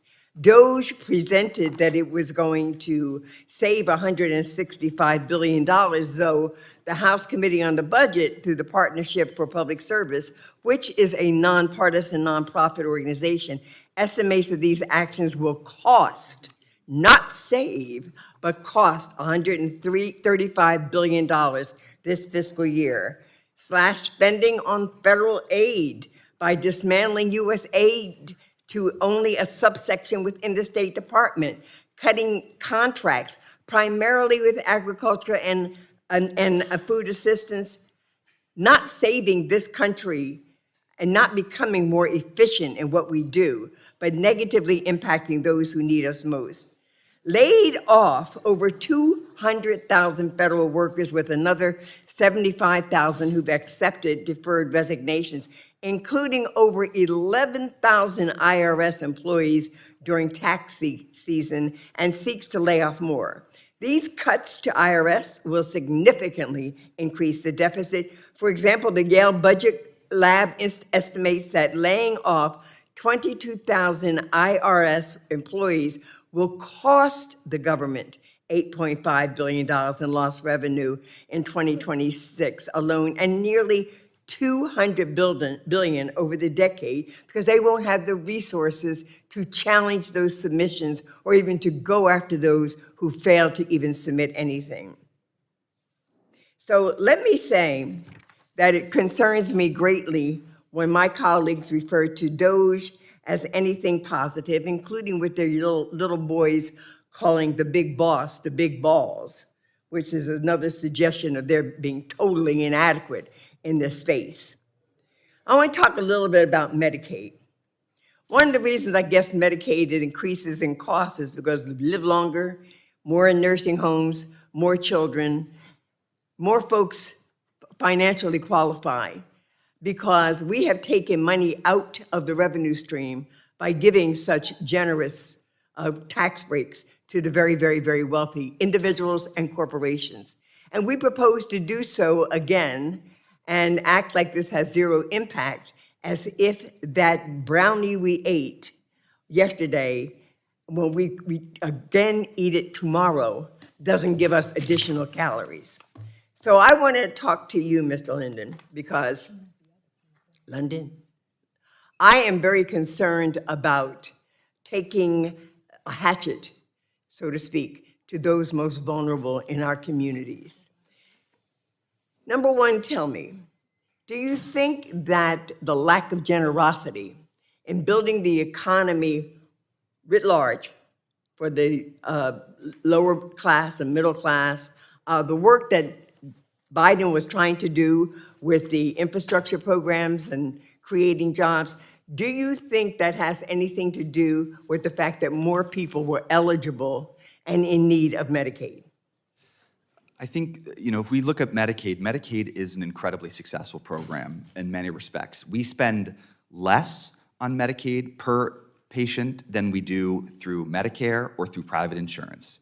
We are spending $5 trillion less on healthcare spending in the federal government than was expected 10 years ago. It's an incredibly successful program that 80 million Americans rely on and covers most long-term care in this country and nearly half of all births in this country. This is a program that we should not be cutting to pay for tax breaks. I grew up hearing being a penny wise and pound foolish. And I think of cutting programs for SNAP and for Medicaid and things of that nature have a cost Huge. at the other end that we're not talking about. Absolutely right. And so I wonder, is there some place where I can get those facts on, at the end of the day, how does the cutting proposed in this budget, and it's here, result in the quantitative negative impact on our economy? What we do know is that jobs and growth come from everyday Americans. They come from customers. They come from people being able to have what they need to make ends meet. So when you cut food stamps and you cut Medicaid and you cut public education and you cut housing assistance, what you're doing is you are undermining the source of our economic prosperity. Thank you. Thank you. Mr. Chairman, I want to thank you very, very, very much for this additional time. You bet. I just have one last comment. I didn't realize until I was writing it down. It's okay. That trickle down, the first four letters are trick. And I think that what we're seeing now is a proposal of trickle down 2025. And that really what this means is that we're trying to trick everyday Americans into believing that the Republican proposals are positive for their well-being, and they are not. I yield back. Thank you so much, Mr. Chairman. I think the gentlelady from New Jersey now recognize Mr. Blake Moore of Utah for 5 minutes. Thank you, Chairman. Thank you to the panel for being here. I'm on had the benefit to be on this committee for, I'm in my third term for all 3 terms. And we're going to constantly have these debates. I can't sum it up better than the way that our chairman summed it up at the first in articulating why we create deficits under Democrat rule and why we create, or Democrat majorities, and why we create deficits under Republican majorities. It's persisted since Calvin Coolidge. We've grown our debt. To me, it boils down to one thing. And I'll ask Mr. Schneider a question, but it boils down to one thing. And this is something that when I explain to my town hall recipients or the town hall attendees, that we as members of Congress, I'm on the Budget Committee, I'm on the Ways and Means Committee, that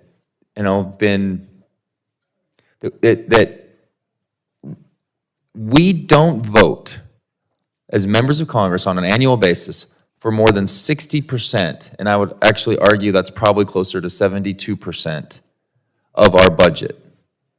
We only vote on a narrow, tiny portion of our overall budget, and that is why we're in the situation that we're in. I can talk about how we weren't prepared for 2008 when baby boomers started to retire and rightfully take their retirement benefits that they've been paying into with regards to Medicare and Social Security, and how that has overwhelmed our system. I could talk about the growth of virtually any welfare program or programs like Medicaid that have grown significantly over the course, well beyond the economy, the size of the economy, well beyond inflation. I can talk about all that stuff, but it boils down to one thing. We don't vote on any of this. It gets voted on maybe once, it gets enacted, and it gets put on autopilot. And my constituents are just floored when they hear that I only vote on maybe less than 25% of the budget each year. And to counter that, of that 25%, which is mostly just the appropriations process, that's largely grown at inflation over the course of 50 years. It's because we vote on it. It's because we have to do the hard work. It's because the Appropriations Committee has to actually do the hard work of deciding what to cut, what to continue on, what to reform. We could do that with every single program, but we just have this defunct system in Washington that doesn't allow us to vote on our major programs. Mr. Schneider, anything to add to this? Can we seriously address our debt crisis if we do not change the process to allow us to make reforms to, I'm going to call them autopilot type programs? Yeah, thank you for the question. It was noted in the actual credit downgrade from Fitch in 2023, one of the key factors, besides the fact that there's generally a lack of will to address these problems, we have a complicated budget process. So I think it's absolutely the case that if we had a simpler process, you had actually more programs up for review every single year, that we would be forced to have the conversations about these policies and actually steer them in a way that reduced the national debt. Let me put you on the spot. Have you ever heard of the Comprehensive Congressional Budget Act? Yes. You have. I'm thrilled. Americans for Prosperity came to our office a few years ago, proposed this idea. We've introduced it. We introduced it in the 118th Congress and hope to be able to do it again. This is, in my opinion, the only thing outside of the debt commission that we were able to get done in this committee last year. This is the only catalyst that I would see that we can get after. Otherwise, we're just going to keep talking about this. We're just going to keep arguing. And Democrats are going to argue that we need to tax more to cover our spending. And Republicans are going to need to argue that we need to cut more spending and keep taxes in a competitive pro-growth approach. But we need to reduce taxes and reduce spending.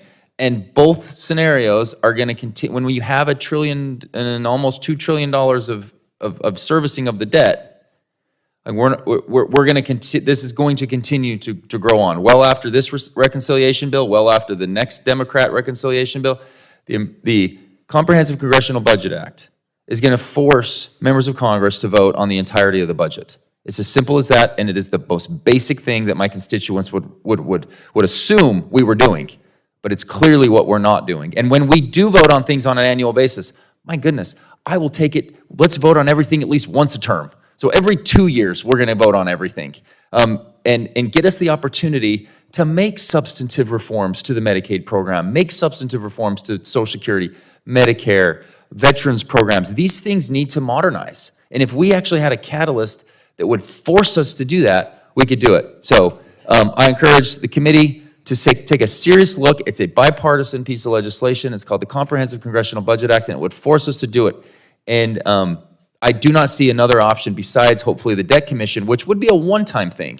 But in order to sustain that so it won't grow wildly out of control, we've got to get it to where we're voting on this stuff, and then we can actually be responsible legislators, because we can do that. And we have shown that we can keep programs that we vote on within that smaller growth rate. I yield back. Thank you, Mr. Moore. Now I recognize the representative from Vermont, Becca Baylett. Thank you, Mr. Chair.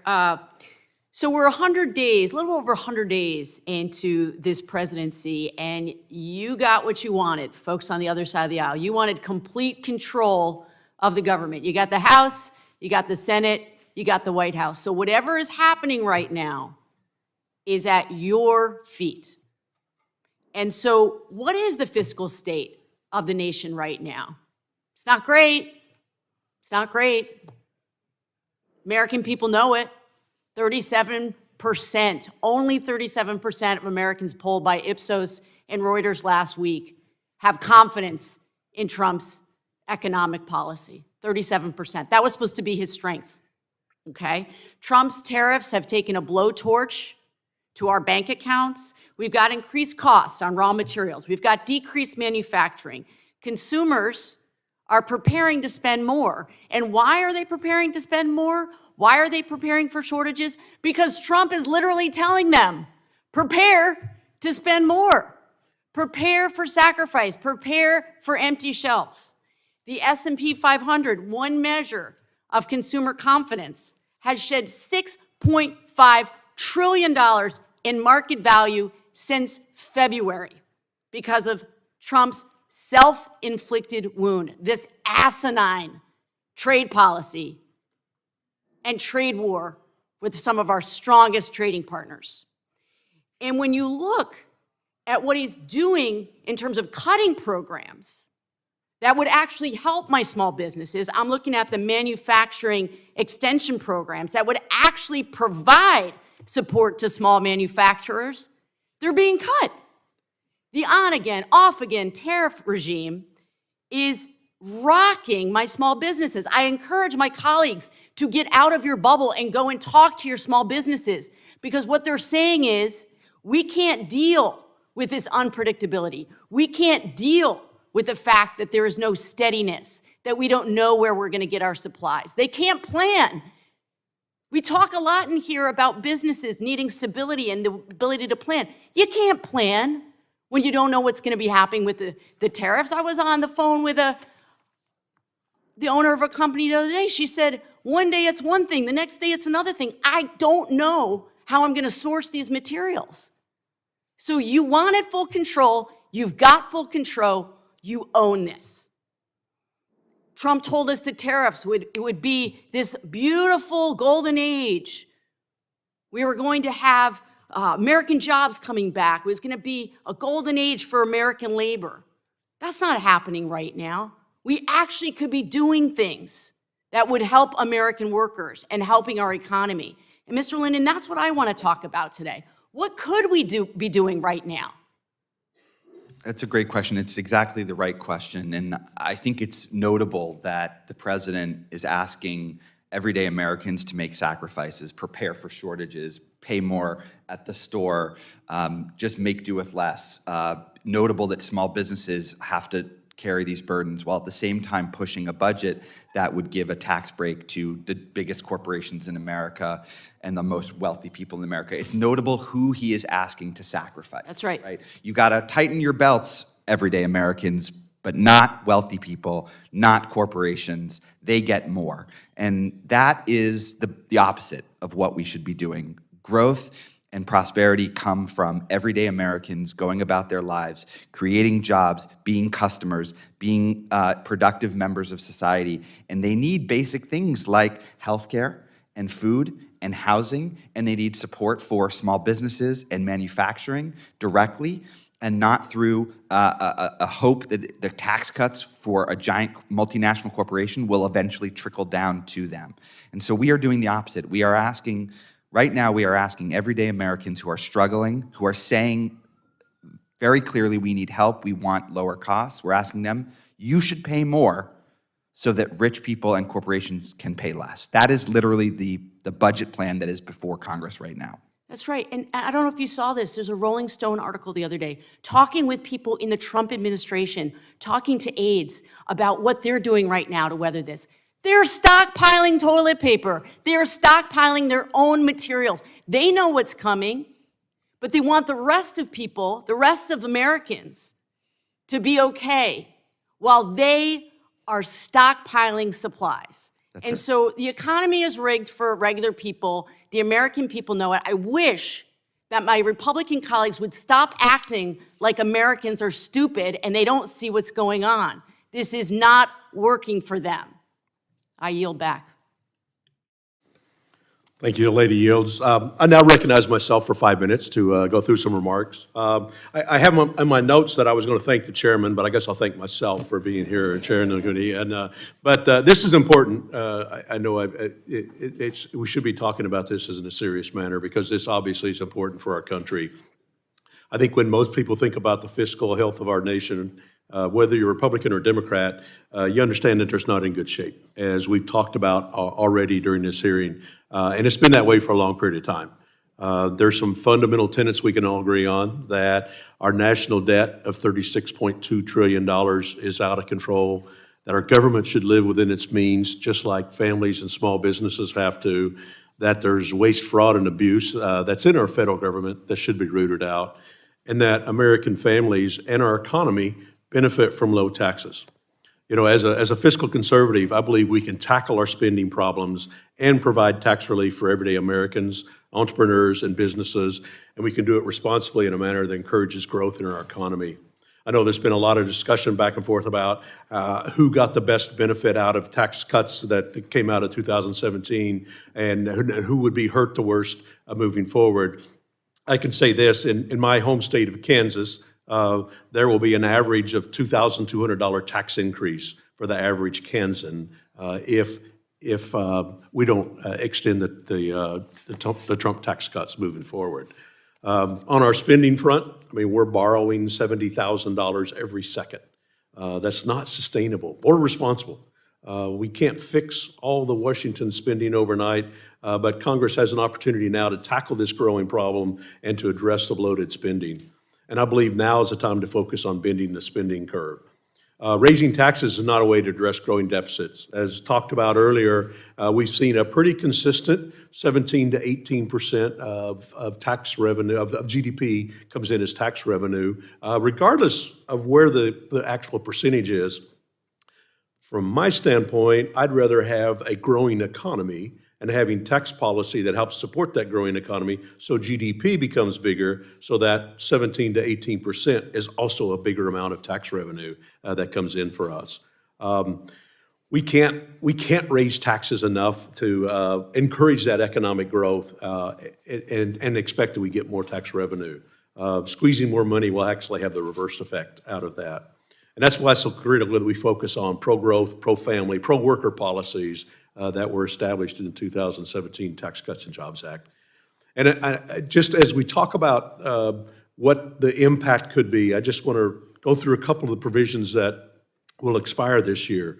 I mean, as part of that TCJA passed in 2017, the child tax credit was doubled. We increased the standard deduction. So now, instead of 27% of the people having to itemize, it's down to 7 or 8% of the people are having to itemize because they get that advantage of the higher standard deduction. And lower rates across the board for everybody.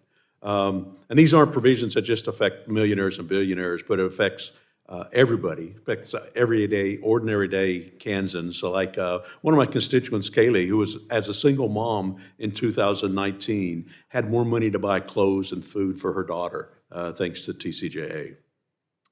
We can't continue to spend more that comes in tax revenue. Our fiscal challenges don't come from people being able to keep more of the money. It comes from this excess spending. Revenue from the Treasury has been up more than 50% since we passed TCJA, but spending's far outpaced it, growing at 70%. Dr. Winfree, what I think is sometimes hard for folks to grasp is that there's an inverse relationship between taxes and revenue. When we passed TCJA, rates were lowered, but because we had such strong economic growth in the economy, we saw higher wages and more investment. How does growth in the economy affect our fiscal trajectory? Well, there are two things that happened when TCJA was enacted. The first thing that happened is that the rates on investment went down. So you saw more investment because the market responded. The second thing that you saw is that because more people had more money in their pockets, aggregate demand went up. That also drove growth. And that's one of the reasons why we saw higher revenue numbers come out after the enactment of the TCJA. Yep. Well, thank you. Dr. Rauh, can we tax our way to economic prosperity in the country?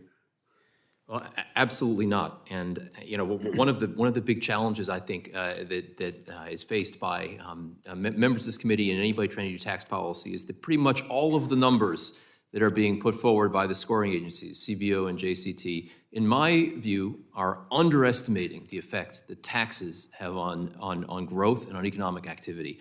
And that's a major challenge. All of the private estimates as well are, in my view, based on insufficient economic response parameters. And that doesn't mean you don't have to cut spending, you do. It doesn't mean that the tax cuts don't cost anything, they do, but they don't cost as much as they're being scored. Well, thank you. And I think it's pretty clear that as we talk through today, when we focus on, and Republicans are focusing on, how can we accomplish more than one thing with the reconciliation bill, we've got to address our national debt, and we've got to make sure that the Americans we represent aren't stuck with a massive tax hike while we're continuing to grow tax revenue. And I want to thank you all panelists for being here, and I appreciate the opportunity that you give to talk about some of the issues that are really being faced in the real world. And with that, I'll finish up my remarks, and I will recognize Representative Jayapal from Washington. Thank you so much, Mr. Chairman. We're talking about the state of the economy, and I think we have to focus on the fact that under the Trump administration, the state of the economy is this. Our economy has shrunk by 0.3% in the first quarter under Trump. And in the last quarter under Biden, we had a 2.4% growth in the economy. President Trump promised to lower costs on day one. I don't know if everyone remembers, but he's going to tackle inflation day one, lower prices for Americans. Instead, he has presided over 100 days of destruction of our economy, one of the quickest slides in our economy that we have seen in recent history. Sweeping, indiscriminate tariffs that have raised prices on Americans, slashing of critical programs from healthcare to education. Why? All so that we can set up a $7 trillion tax break for the wealthiest Americans. And I just want to correct the record about the 2017 TCJA, because I just heard some stats. Let me tell you that the tax cut, the 2017 Republican tax scam, cost $1.9 trillion to Americans. The average tax cut for the top 1% was $60,300, compared with $660 for the middle 20% of households. And in fact, the tax cut for the wealthiest 1% was greater than the entire household after-tax income of a typical household in the middle 20%. So what is this, yachts for billionaires and breadcrumbs for the American people? I think we have to be clear about what the numbers say. And I want to go to you, Mr. Linden, about this, because Republicans now want to extend the 2017 TCJA tax scam and facilitate what I think would be the largest transfer of wealth from working Americans to the wealthiest CEOs and individuals by slashing critical benefits and programs like Medicaid and SNAP and housing, so that they can effectuate that transfer. If the tax package is made permanent, what will the effect be on the richest Americans? And I have a bunch of questions for you, so keep your answers as short as possible. The average tax cut for somebody at the top 0.1% is roughly $300,000 a year. $300,000. And what would the effect be on working and poor Americans As you noted, in the middle and the bottom, the tax cuts are less than 1% of their income. And I should also note that there's about 40 million Americans who make less than $200,000 who received either no tax cut from the TCJA or who actually paid more under Who actually paid more. If you could choose, Mr. Linden, what policy provides greater benefit to the American people and the economy? A permanent tax break to billionaires or permanently extending, say, the child tax credit, which cut child poverty in half when it was temporarily expanded in 2021? The larger child tax credit is, and Great. it's easy. That would generate enormous benefit for a big group of Americans rather than for the wealthiest few.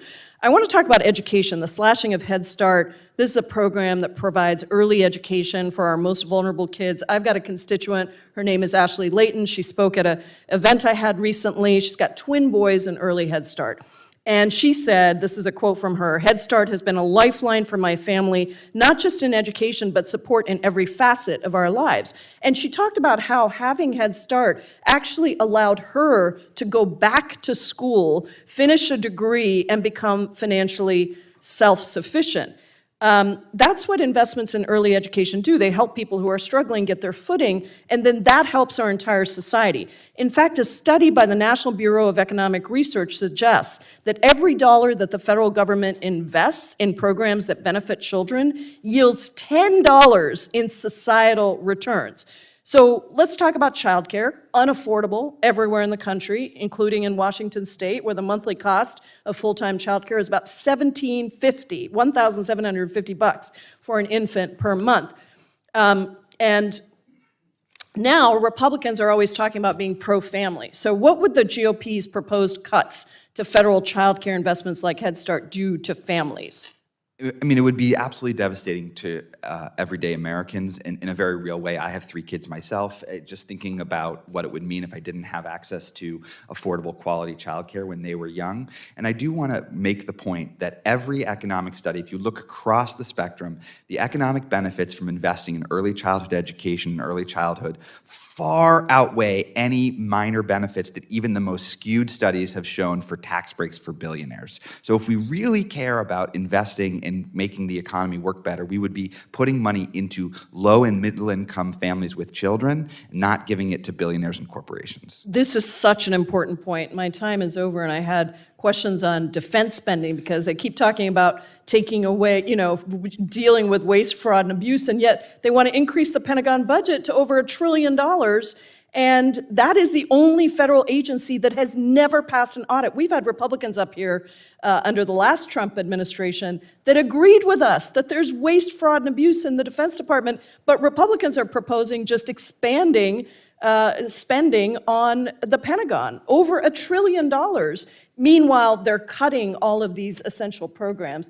Mr. Chairman has returned. I got an extra minute I am so there. generous to only my classmates like Ms. Jayapal. I appreciate your comments. We're going to transition to the next Thank you so colleague much, of ours. Mr. Thank you Chairman. for your participation. And Mr. Clyde from the great state of Georgia. 5 minutes, sir.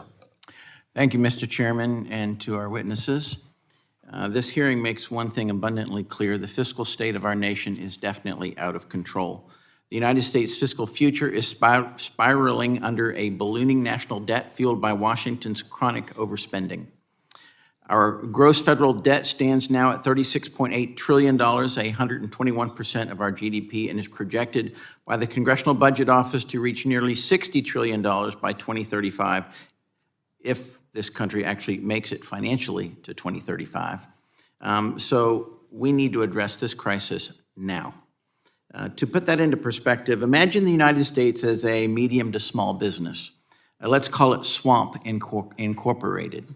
Right now, Swamp Incorporated carries more than $36 million in debt. This year, it expects to bring in $5 million in revenue, but plans to spend $7 million, running a $2 million deficit. And nearly $1 million of that $7 million in spending goes just to interest payments.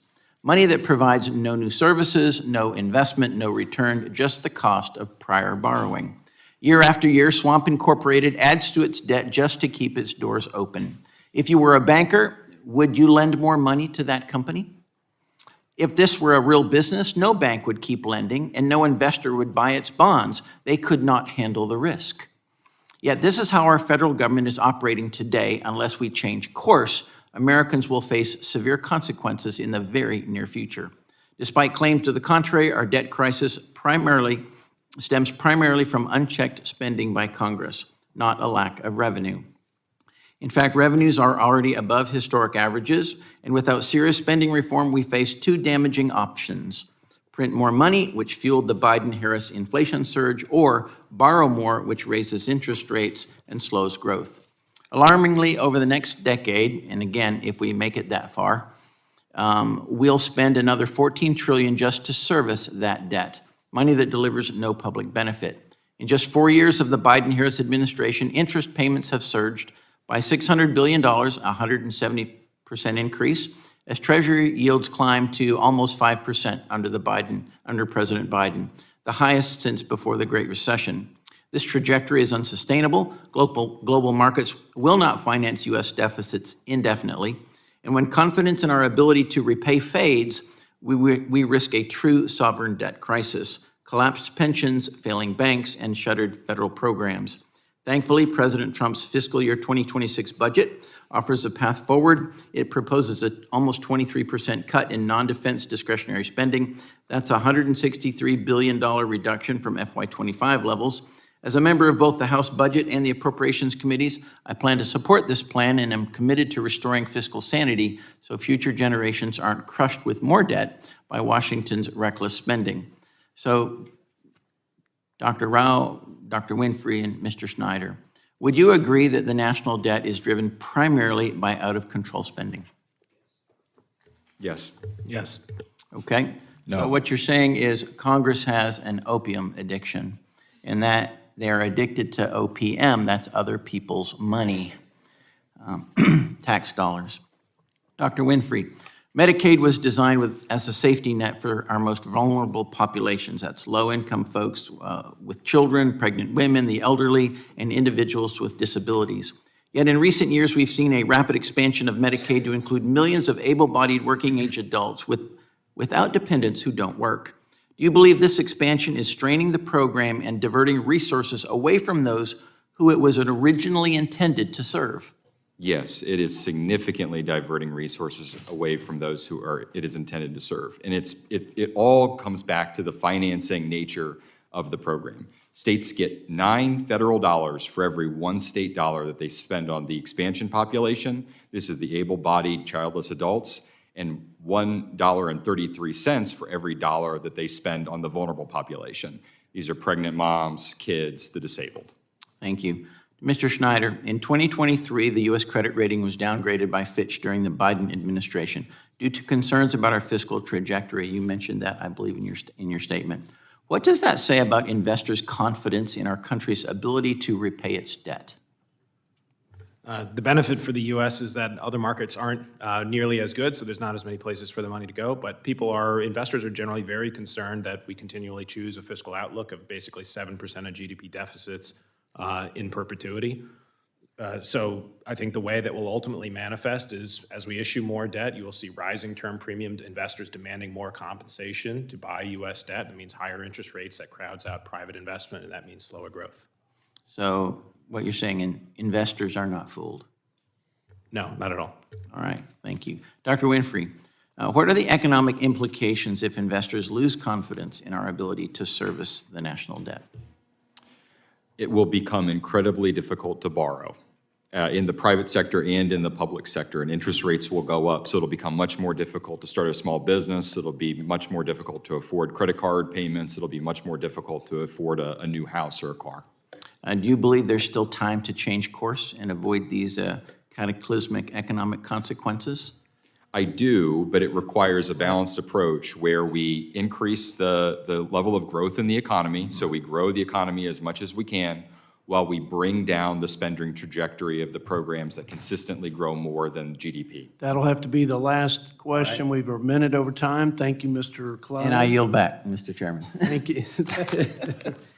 That's very generous of you, Mr. Clyde. We now recognize Ms. Judy Chu from California for 5 minutes of questions. Thank you. Mr. Linden, Elon Musk has said that he seeks to cut $2 trillion from the federal budget, but CBO found that in order to balance the budget in 10 years without touching Medicare, Social Security, spending on defense and veterans while extending the Trump tax scam, it will require that all other mandatory and discretionary spending be slashed by 100%. All other programs, including Homeland Security, education, public health, research, and development, would be eliminated. Well, one of those programs, Medicaid. Every single member of this committee represents constituents who rely on Medicaid to survive. Yet still, Republicans are preparing to cut as much as $880 billion from that program, and all that to give the money directly to the wealthiest people in this country in the form of a massive tax giveaway. These cuts will have dire impacts on Medicaid, and especially its home-based care. And it affects people like my constituent Bailey. Medicaid enables people like Bailey to receive in-home assistance to care for her daughter who lives with a rare genetic disorder. In fact, without Medicaid home-based care, Bailey's daughter might instead be in inpatient long-term care, which would actually cost the government far more money. We know that home-based care is a far cheaper alternative. So Bailey is anxious and fearful about the future of her family. So, Mr. Linden, you highlighted the importance of maintaining federal investments in public health. Can you elaborate on the economic impact of divesting from Medicaid home-based health services that provide patients and the government with the most cost-effective care? And what is the impact on the fiscal state of the nation if Republicans use Medicaid cuts to give tax cuts to the ultra-wealthy? Thank you for that question. What we are really talking about here is shifting the burden away from very wealthy people and corporations onto everyday families who have real challenges in their family budgets, like paying for long-term care or caring for an elderly parent or a family member with disabilities. And I do want to really emphasize here that Medicaid, it covers 80 million people. It is a program that is extremely lean out already, and you don't have to take my word for it. There is a reason why 80% of Americans, including a majority of Republicans, oppose cuts to Medicaid. It is not a program that wastes money on people who don't need it. It is a very well-run program. Doesn't mean there's not efficiencies to be had here, but I have not seen one proposal to take any of the cuts and put it back into the program to make it better for people. No, instead, those cuts are going to pay for tax cuts for billionaires. So that really puts the lie to the notion that this Congress wants to do is make the program better for people. It's not. 10 million people losing their health insurance is not making that better for anybody. Yes. Mr. Linden, I want to talk about how much these cuts will actually cost us. For instance, after claiming to have saved $160 billion of government fraud, waste, and abuse, Elon Musk and his so-called Doge efforts will end up costing taxpayers $135 billion this fiscal year alone, according to the analysis from the Partnership for Public Service, a nonpartisan research and advocacy group. So despite what they claim, President Trump and his loyalists are not making America greater, they're making America sicker. The Trump administration is proposing to slash the National Institutes of Health, or NIH, under the guise of cutting administrative costs. But Democrats know the truth. Less funding for NIH means less funding for medical breakthroughs and more Americans suffering and dying from illness. One NIH researcher in my district, Dr. Arcia Ocaña, is a researcher at the City of Hope, which treats cancer patients, and he was shocked when the administration canceled his research into a cure for diabetes, which affects 38 million Americans. Mr. Linden, what is the impact of letting more Americans die from preventable diseases on the fiscal state of this nation? The economic impact is obvious, and I don't think anybody here would disagree that one of the best investments this federal government, any government can make, is into scientific and healthcare research. It pays enormous dividends. Every study has shown that. But putting that to one side, putting aside dollars and cents, it's morally reprehensible. What are we doing? We're cutting funding for diabetes research and cancer research because the argument is we don't have enough money, but at the same time, this Congress is going to spend even more money on tax breaks for billionaires.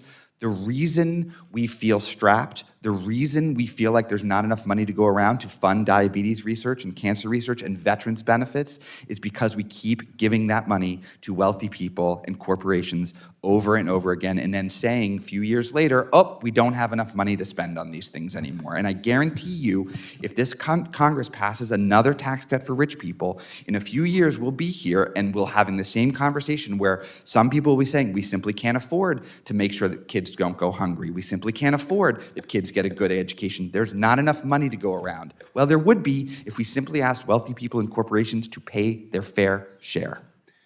Thank you. I yield back. I thank the gentlelady, and now yield 5 minutes to my friend, Mr. Addison McDowell from North Carolina.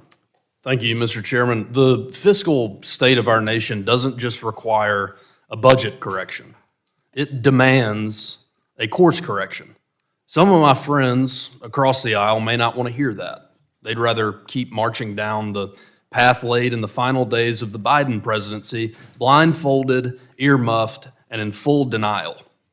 Republicans were sent here with a mandate to change course, to restore sanity, and to finally put America first.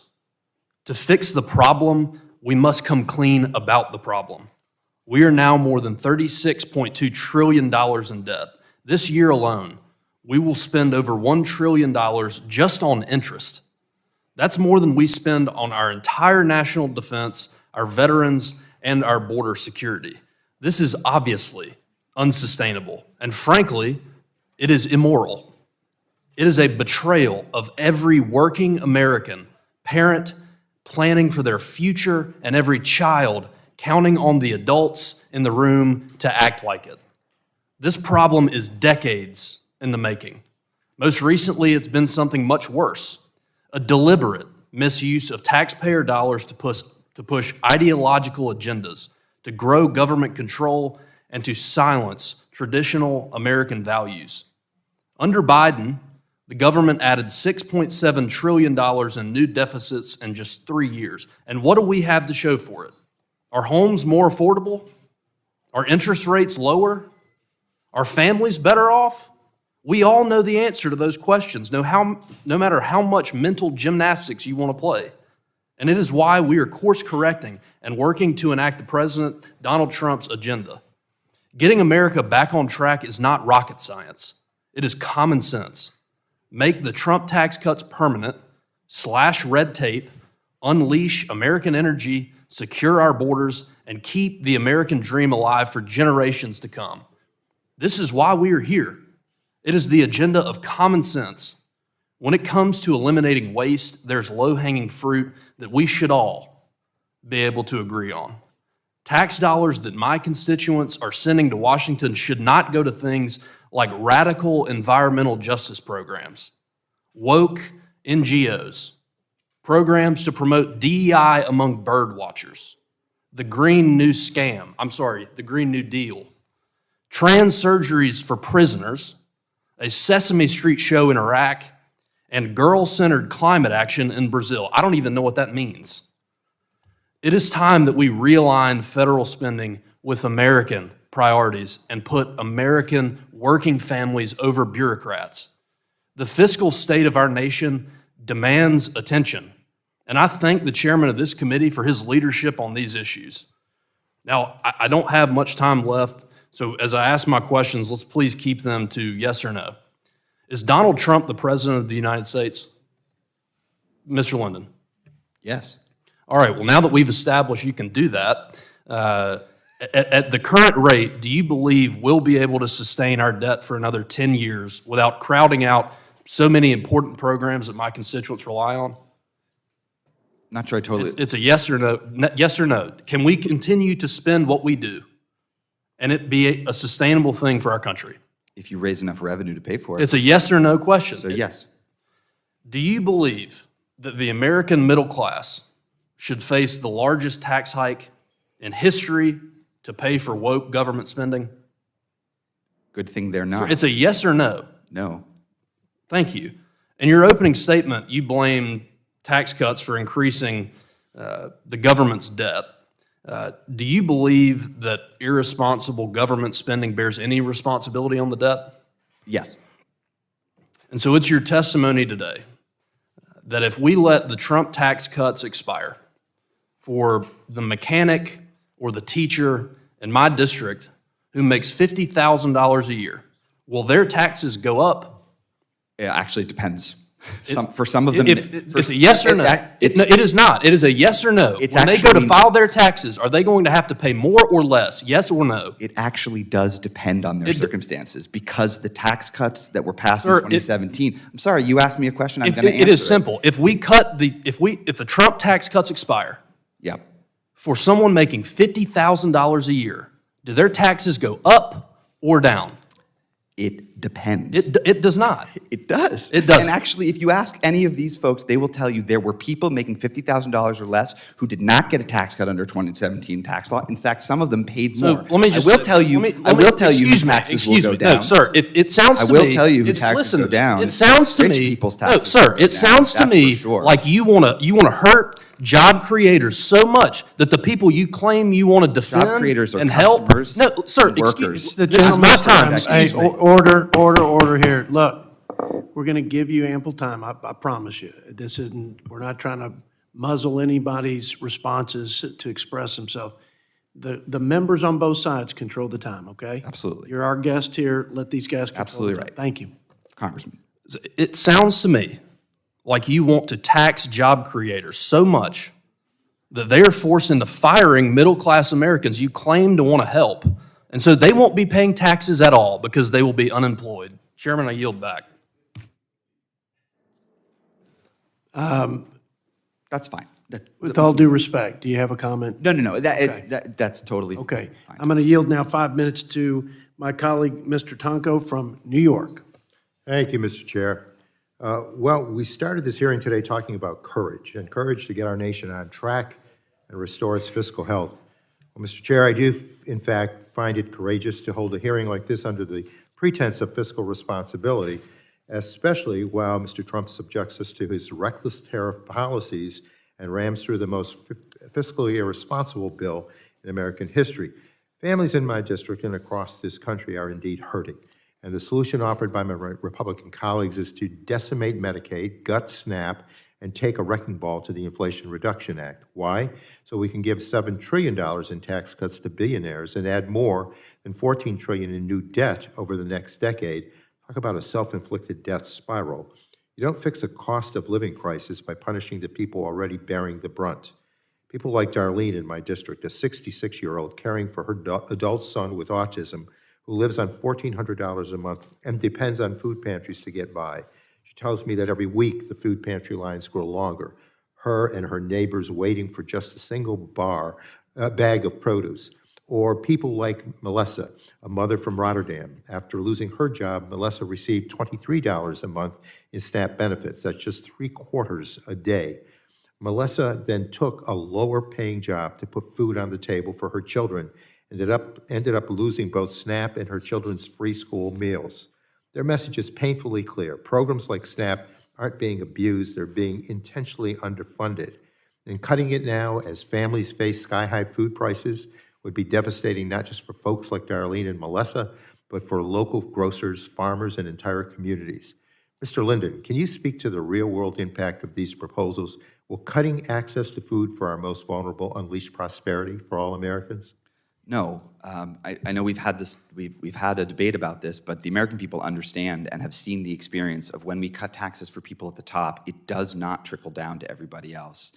In fact, there is no relationship, zero relationship between the top tax rate and economic growth. There is no evidence that cutting taxes for rich people has ever created more broad-based prosperity for anybody else. It does create more growth for people at the top. That is true. And what you do see is an increase in income inequality, and you do see more aggregation of wealth and income at the top, but that does not create more growth or prosperity or more breathing room for people and down the income spectrum. Well, I agree. The trickle-down has time and time again just failed to happen. And Mr. Linden, can you tell us about the impact of SNAP on the food economy as a whole and how cuts like this would impact already rising food prices?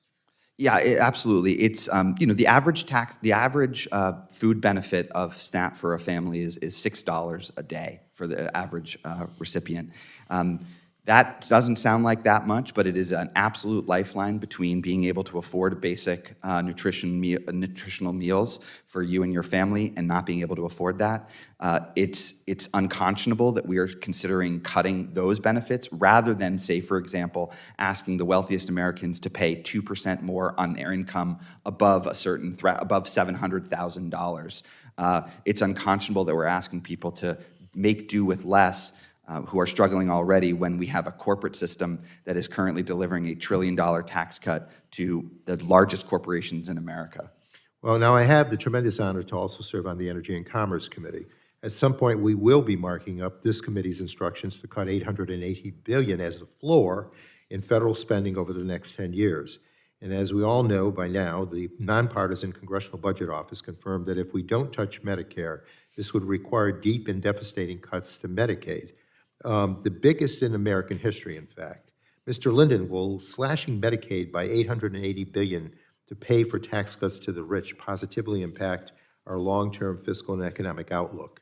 No, you're taking $1 out of Medicaid and spending $2 on tax breaks for billionaires at the same, or wealthy people at the same time. So in the end, you end up with less money, and people who are struggling end up with a lot less. So obviously, that's not going to help the long-term fiscal future. Well, thank you. And Mr. Linden, CBO also confirms that immigration is a well-known, reliable driver for economic growth and labor force expansion. The House Judiciary Committee marked up a bill aimed at spending up to $110 billion of taxpayer dollars to fast-track Trump's anti-immigrant mass deportation policies. Mr. Linden, how do these kinds of policies impact the American economy?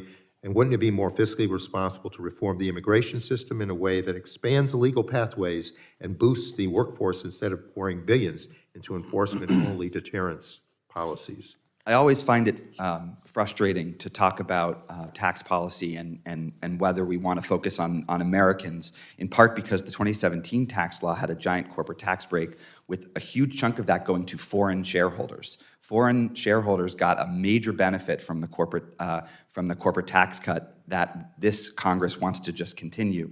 If we really want to focus tax policy on Americans and keeping money here in the United States, we would reform the corporate system so that corporations don't deliver benefits to foreign shareholders or shift jobs overseas.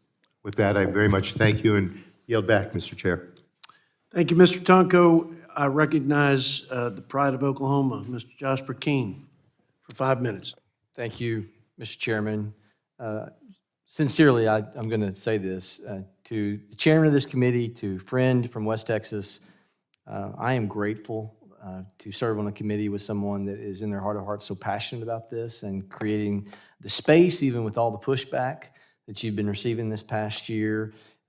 It's like Paul Revere, the British are coming, and you're so passionate riding the horse to say that bankruptcy is coming. So I just want you to know how grateful I am that you've continued to lean in.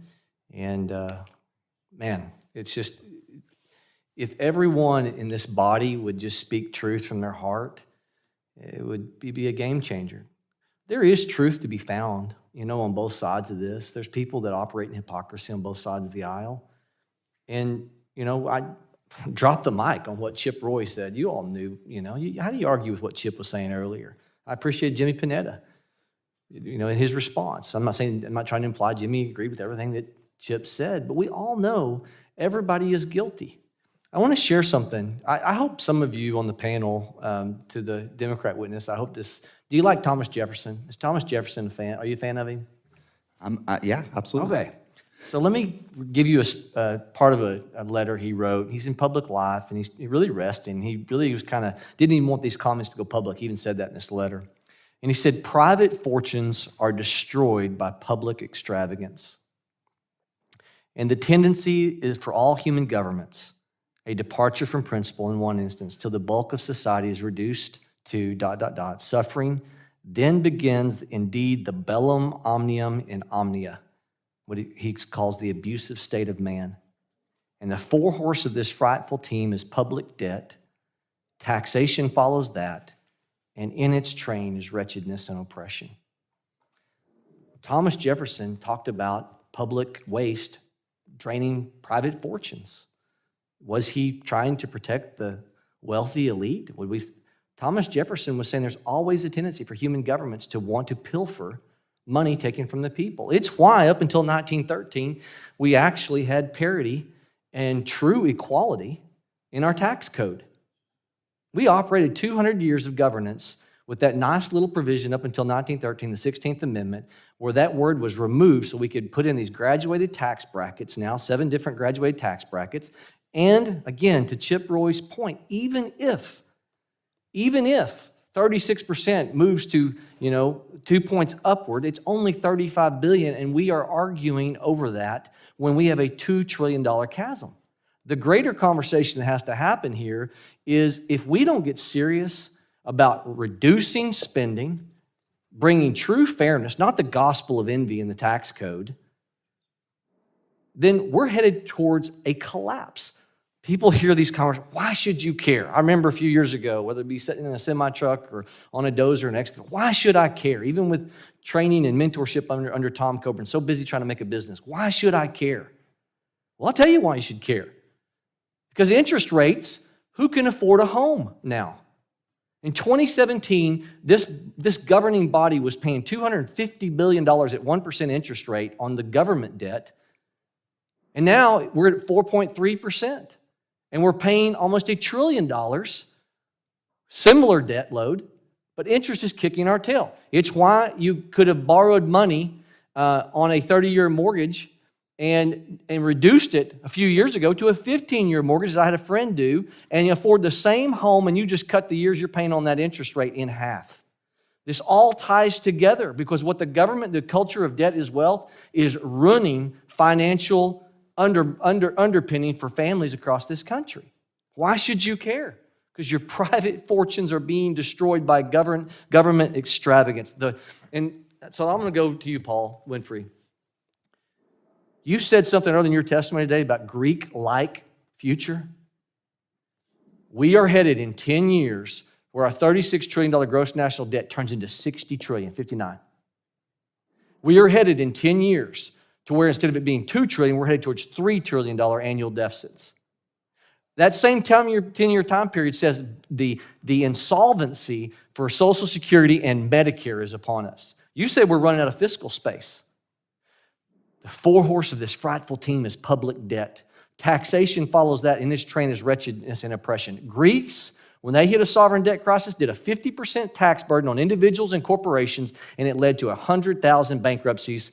Would you please tell us why we should really care about the pain that is ahead if we don't get serious about rectifying outlays and spending?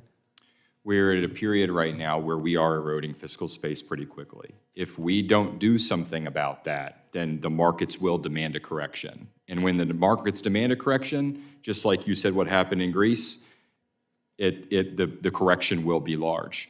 To speak to Jefferson, just for two seconds, you're exactly right. Thomas Jefferson believed that all public debt should be retired every 20 years, all public debt. Alexander Hamilton thought, he was a bit more expansionary. He thought that all public debt should be retired every 35 years, right? But we're not in the position right now where we're even talking about retiring public debt. We're just talking about bringing down the deficits that allows us to continue to grow fiscal space. That's what we're talking about right now. I thank the gentleman from Oklahoma and recognize Mr. Gabe Amo from Rhode Island for 5 minutes. Thank you, Chair Arrington, for holding today's hearing on the fiscal state of the nation. My Republican friends assert that our nation is in poor fiscal health, but refuse across this Congress to look into the mirror to see the real problem. Republicans are the ones pursuing a reckless plan that adds $14 trillion to the national debt. So I'm reminded of the budget resolution markup 3 months ago, and it is clear that it is not fiscal responsibility to slash Medicaid by $880 billion and cut SNAP by $230 billion to shovel tax breaks into the pockets of the wealthiest in our country. Medicaid delivers health care to 1/3 of America, and SNAP helps feed 1 in 5 Americans. But this is what our Republican colleagues are tripping over themselves to cut. actively, right now, sitting in rooms, deciding how to do this. No messaging is going to cover up this scheme. Republicans claim they don't want to rip away health care from vulnerable Americans. Yet, the Congressional Budget Office has confirmed that the only way to find $880 billion in spending cuts is to cut Medicaid to the bone. The only way. This will hurt children, people with disabilities, seniors, new moms, and working class families, underscoring working families struggling to make ends meet. If you really want to protect Medicaid, I encourage my Republican colleagues to sign on to Ranking Member Boyle's discharge petition. Let's prevent harmful, unnecessary cuts to Medicaid and SNAP. That is on the line. People are depending on us. And so I would ask you, Mr. Linden, can you share briefly, as you have throughout this hearing, how slashing Medicaid by at least $880 billion, just to give tax breaks to the rich, would impact our long-term fiscal and economic outlook? That's the right question, and the answer is if you take $1 away from Medicaid and spend $2 on tax breaks for the rich, you end up worse off than you'd started. And that's what's going on here. The problem in our fiscal outlook, I know there's disagreement about this, but the facts are very clear. 25 years ago, we knew that costs were going to go up on Social Security, Medicare, and Medicaid as more Americans retired and entered retirement. That's exactly what happened, but actually costs have gone up more slowly than expected. So we're actually spending less on those programs than was expected. But the reason that our fiscal situation is so much worse is because we are cutting taxes so much over those same 25 years. I'll repeat again what I said in the beginning. If we had simply not done those tax cuts, debt today, even with the spending increases that have happened, it's true they have gone up on retirement and healthcare because of the retirement of the baby boom generation. Even with that, debt would be declining as a share of GDP, not increasing. So there is no value in cutting Medicaid for our fiscal purposes. And there's no value to the human beings who are receiving Medicaid. They need it to just make their way in the world. It's callous to put the burden of fiscal retrenchment on a family who relies on Medicaid or food stamps when we could just as easily, and in fact much more easily, ask the largest corporations in America just to pay a little bit more in taxes. And to your point, this is not just numbers, these are people. People across this country, our constituents, all of ours, who are depending on us. And so I don't know why my Republican colleagues are laser focused and convinced that we have to hurt vulnerable Americans to offset tax breaks for the richest 1%. This does not have to be our reality. And there is time to act. And so as we look at the situation we're in, again, when we talk about the long-term fiscal health, we're talking about a Republican plan to add $14 trillion to the national debt when we know that the people being impacted are not nameless. They are people that matter to us. And that's fiscal insanity to me. And so, Mr. Linden, I know you recently testified about the importance of investing in programs for low-income Americans from both a moral and an economic perspective. Can you talk a little bit about how those cuts, beyond just the numbers, will have impacts beyond those programs specifically? Yeah, think about a community where people, they shop in their local markets, they visit their local doctors, the rural hospital, maybe it's a rural community that has a hospital that relies on Medicaid. You cut these programs, and what ends up happening is, yes, the individual families are harmed. People can't afford food, they can't afford healthcare, they can't take their kids to the doctor. But the community around them is also harmed because now that market is not receiving a customer. Now that rural hospital has to close and people around there have to drive much further to visit the hospital. And for what? So that there are wealthy people who have a slightly larger take-home pay at the end of the year, so that a corporation gets an extra tax break. That is not fiscal responsibility by any definition of the word.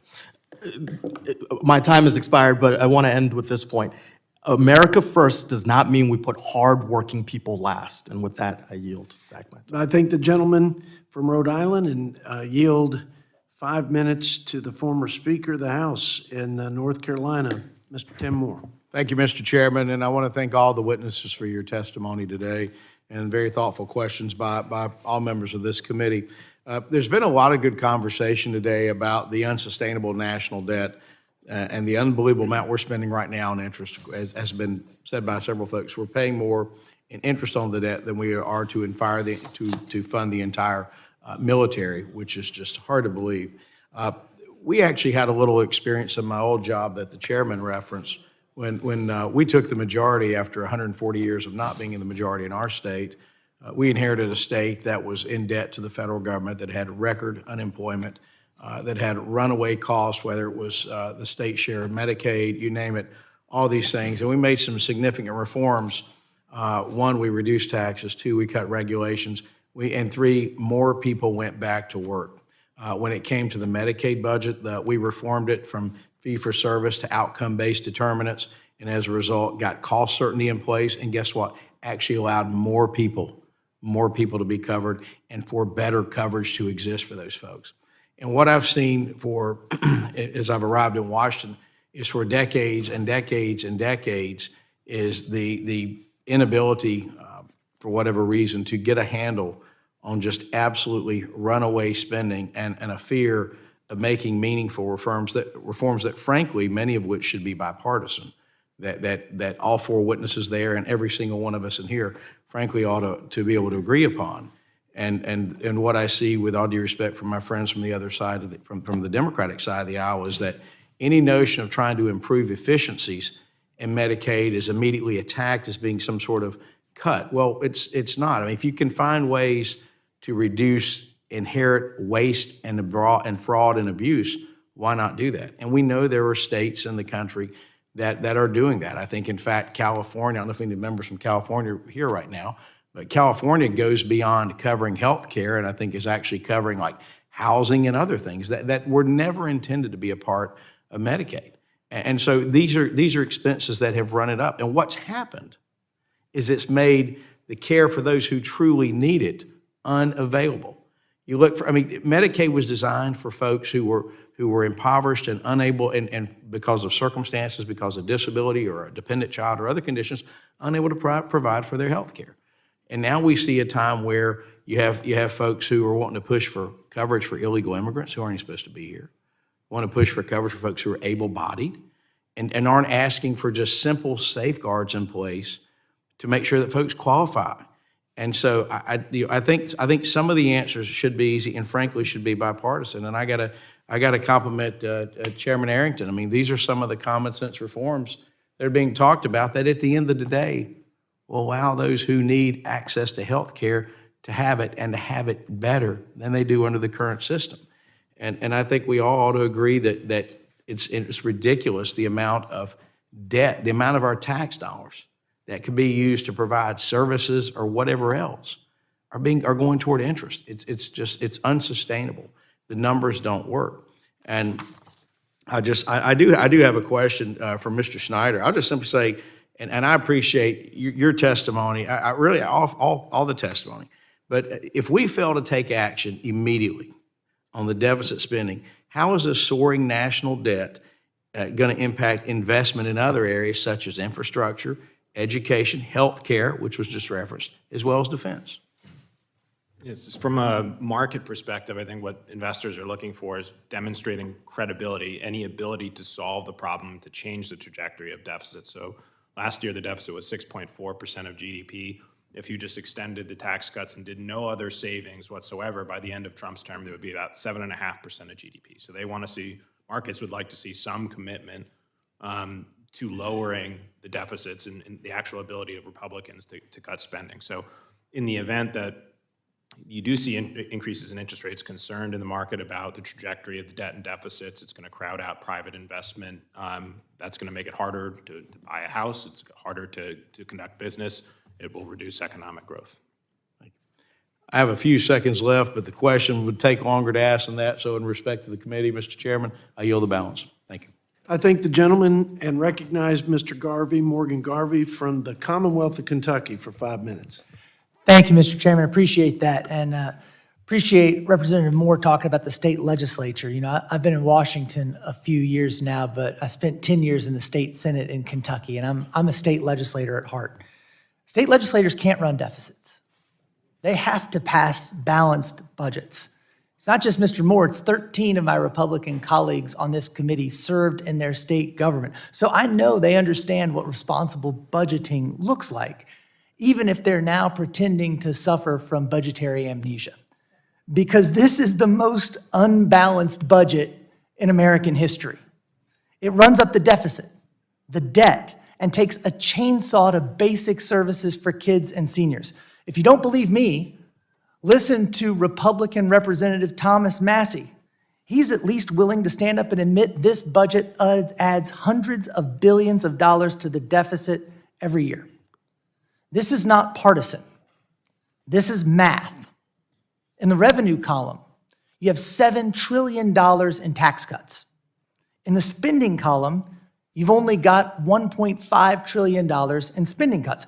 So you're reducing your revenue by $7 trillion, but you're only reducing your spending by $1.5 trillion.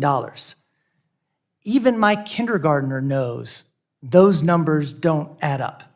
So I'm going to ask you a series of yes or no questions as well, Mr. Linden. Yes or no? Will this budget add to our deficit? Yes. Okay, will it add trillions of dollars to the debt? Yes. All right, so I don't ever want to hear anybody who voted for this budget ever again complain about the debt or the deficits. And what's it for? It's for a massive tax cut for Donald Trump's billionaire campaign donors. But who will it hurt? Kids, seniors, veterans, people working every day just to get by. And here's how.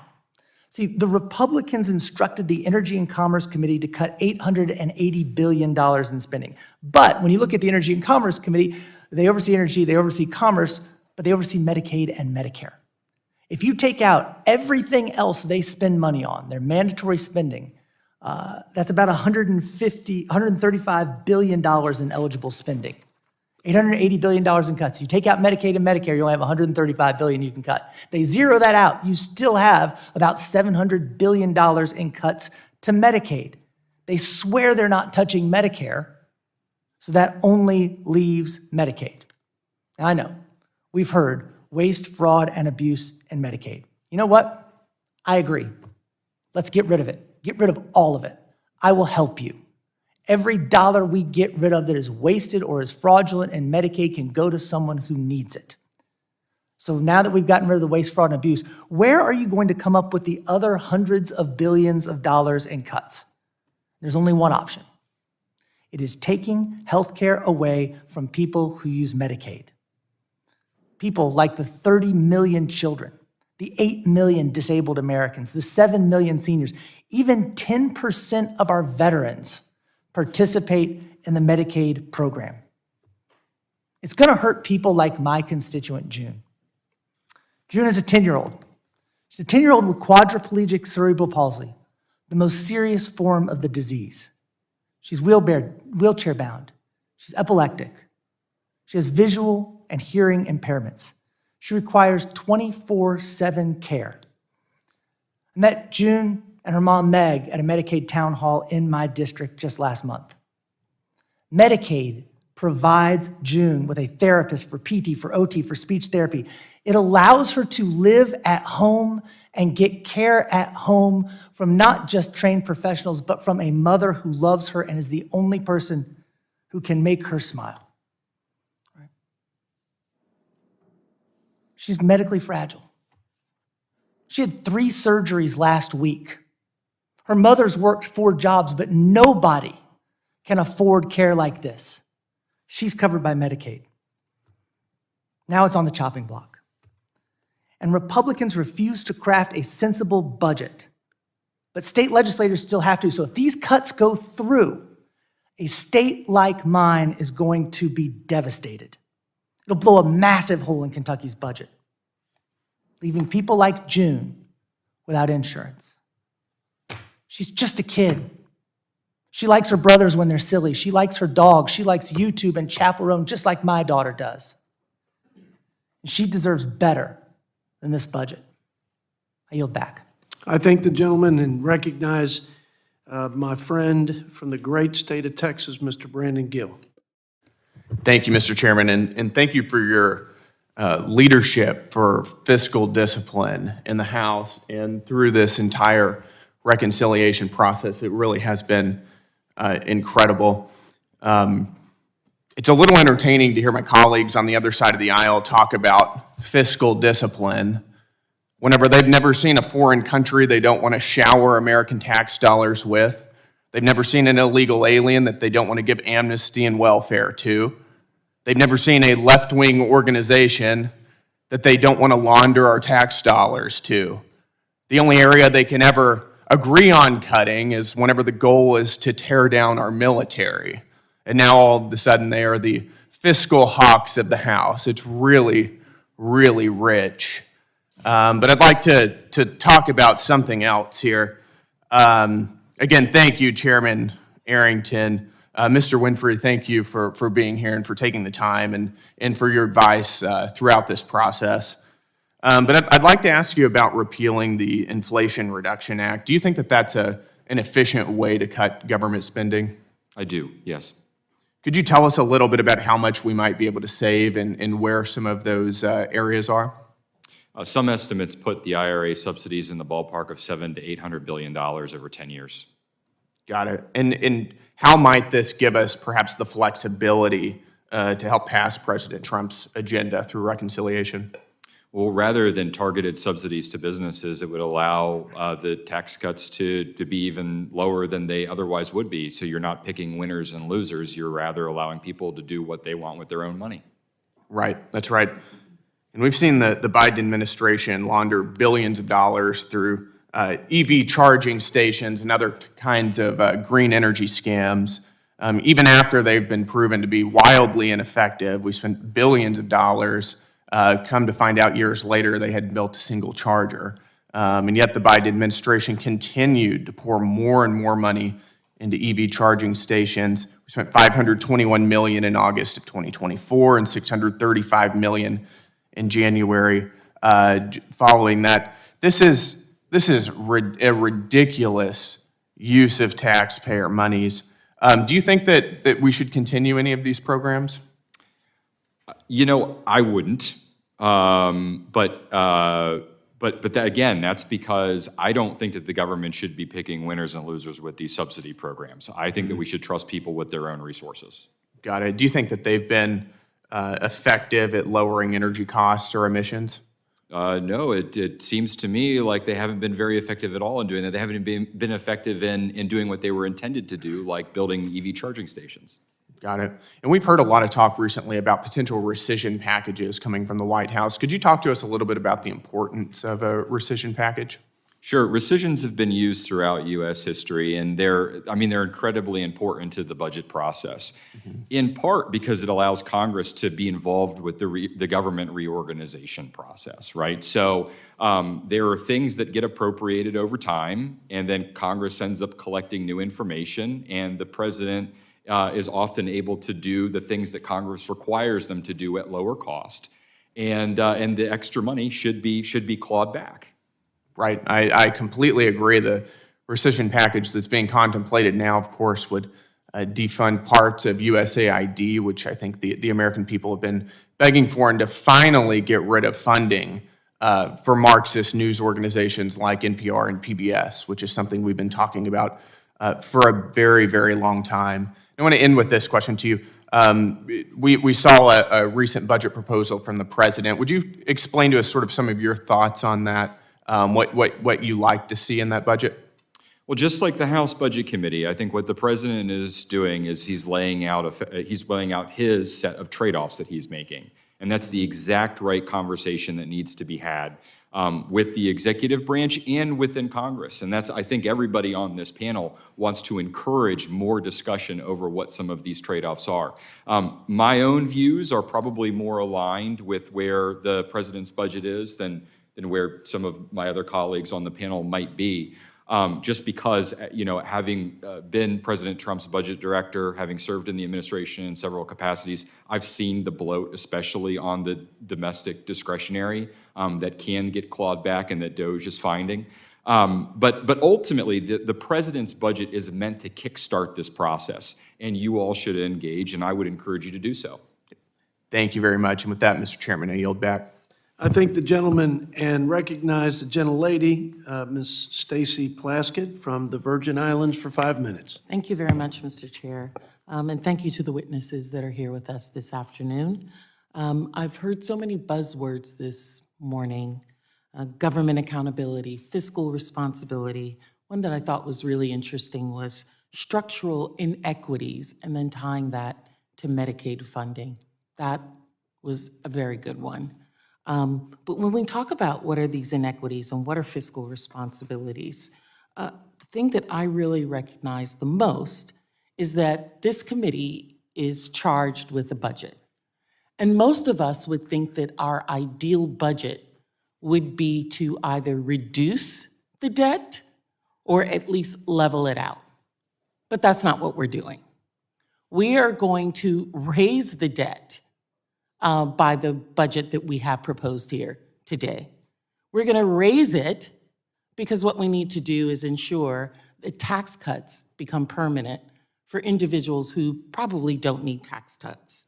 We're going to do that and try and justify some of the cuts that we're going to do and ensure that those individuals that we are making those cuts on, the people that are most affected by that, are the working class, working Americans, the real Americans, not that minuscule set of individuals who are going to get the benefit of this budget proposal that we had.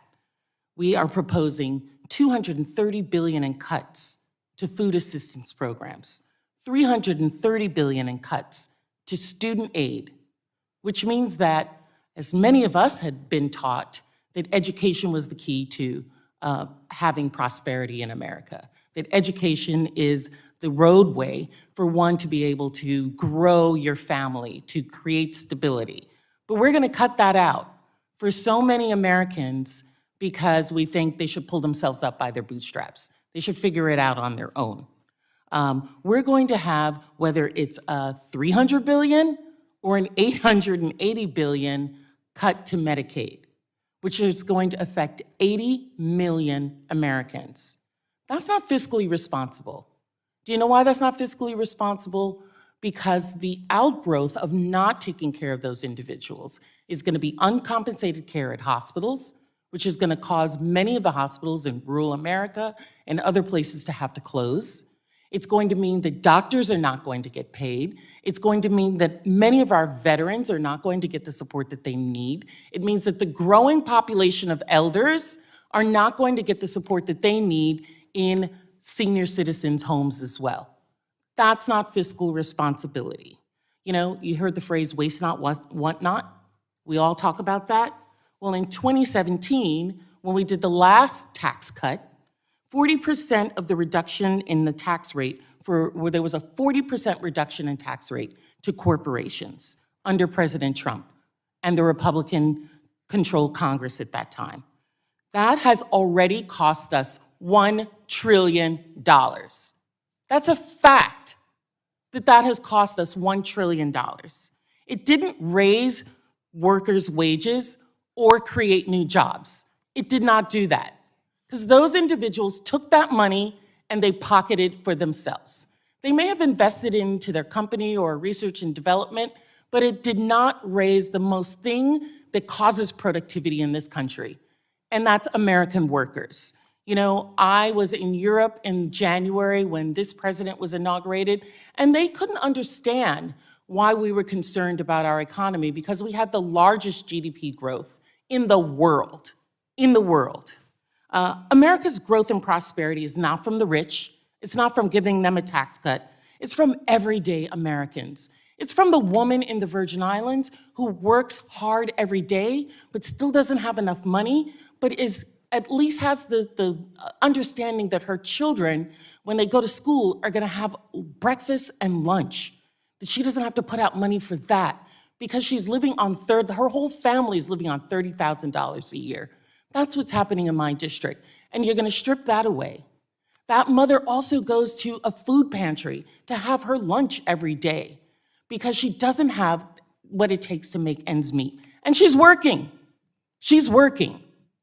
It's why our growth is from individuals like construction workers, who I know my Papa Stevens every evening would come in, sit in his chair after the construction site, and we weren't allowed to touch him for at least 2 minutes while he tried to pull himself together. It's from people like my dad, a police officer in New York, who I can recall cutting out newspaper and putting it in the bottom of his shoes in the winter because he had to go out on his beat and work double shifts to be able to send money back to other people back home.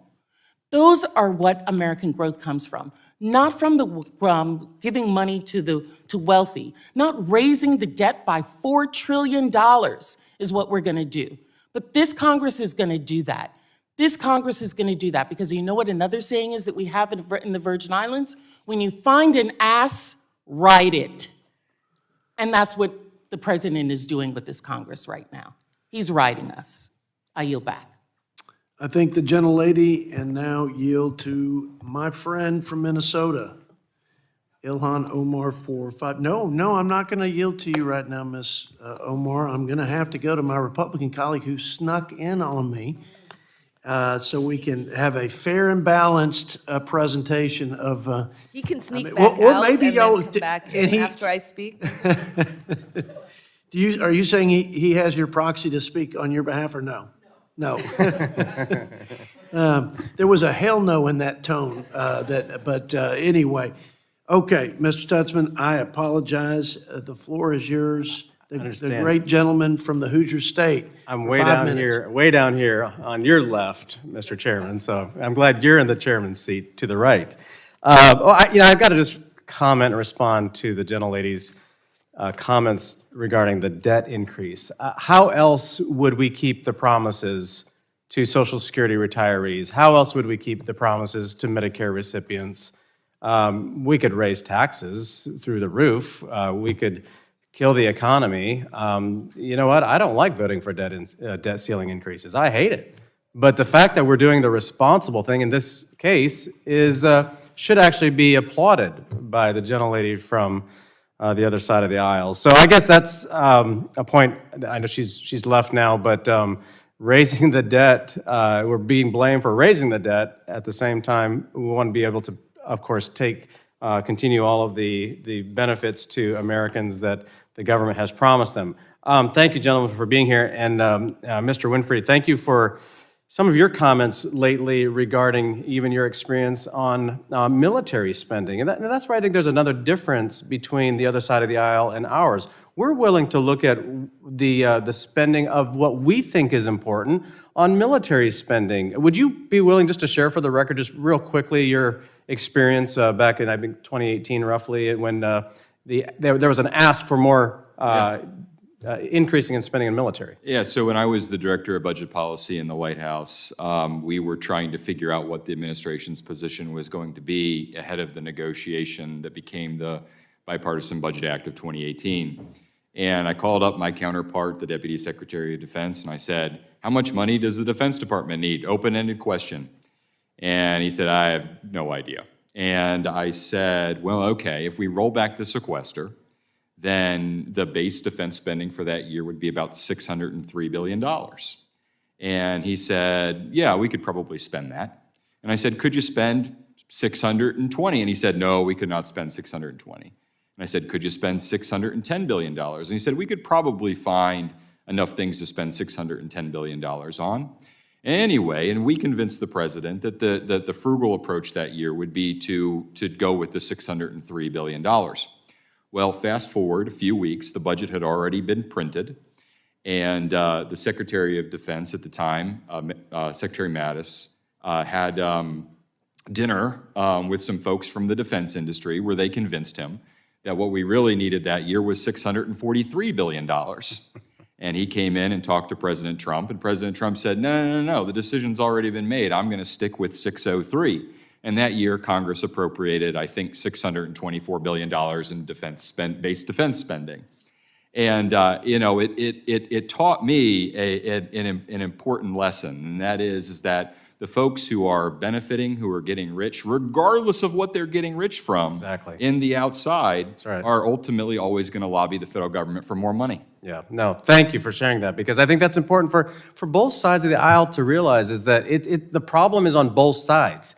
People keep asking for more and more from the taxpayer of the United States, and now we've crossed, I believe, $1 trillion is the budget number for our defense, and we're also paying $1 trillion in debt service as well. I want to talk a little bit about that quickly. How does interest rates play into all of this? And Dr. Rauh, I had a comment or a question here for you. What does history tell us when we look at the impacts of rising interest rates on the country's fiscal health?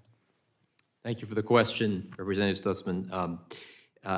We are seeing in the United States a rise of interest payments in the budget and taking over revenues that is really unprecedented in our history. We can look at other countries that have had fiscal crises. And some of those numbers I presented in my testimony today, the amount of revenues that are eaten up by interest, currently 18%, scheduled under CBO optimistic assumptions to go up to 22%, but those are way too optimistic, so more likely we're going to see 29% of the budget and 40% of non-Social Security revenues being eaten up by interest in 10 years.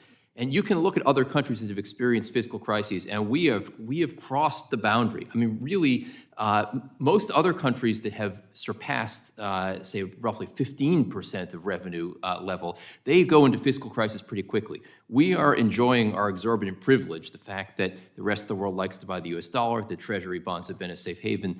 That is looking very fragile. And so what we learn from history and from other countries is that if we don't stop the borrowing and we don't stop interest from taking over our budget, markets are not going to play along anymore. Interest rates are going to spike. It's going to be a debt spiral, and consumers and businesses are going to feel it. I think that's something I just want to emphasize. It's not just something that matters maybe people in this room. This is going to hurt your constituents. A debt crisis will hurt every American. So thank you, Mr. Chairman. I yield back. I thank the gentleman and now yield 5 minutes to Ms. Ilhan Omar from Minnesota. Thanks, Chairman.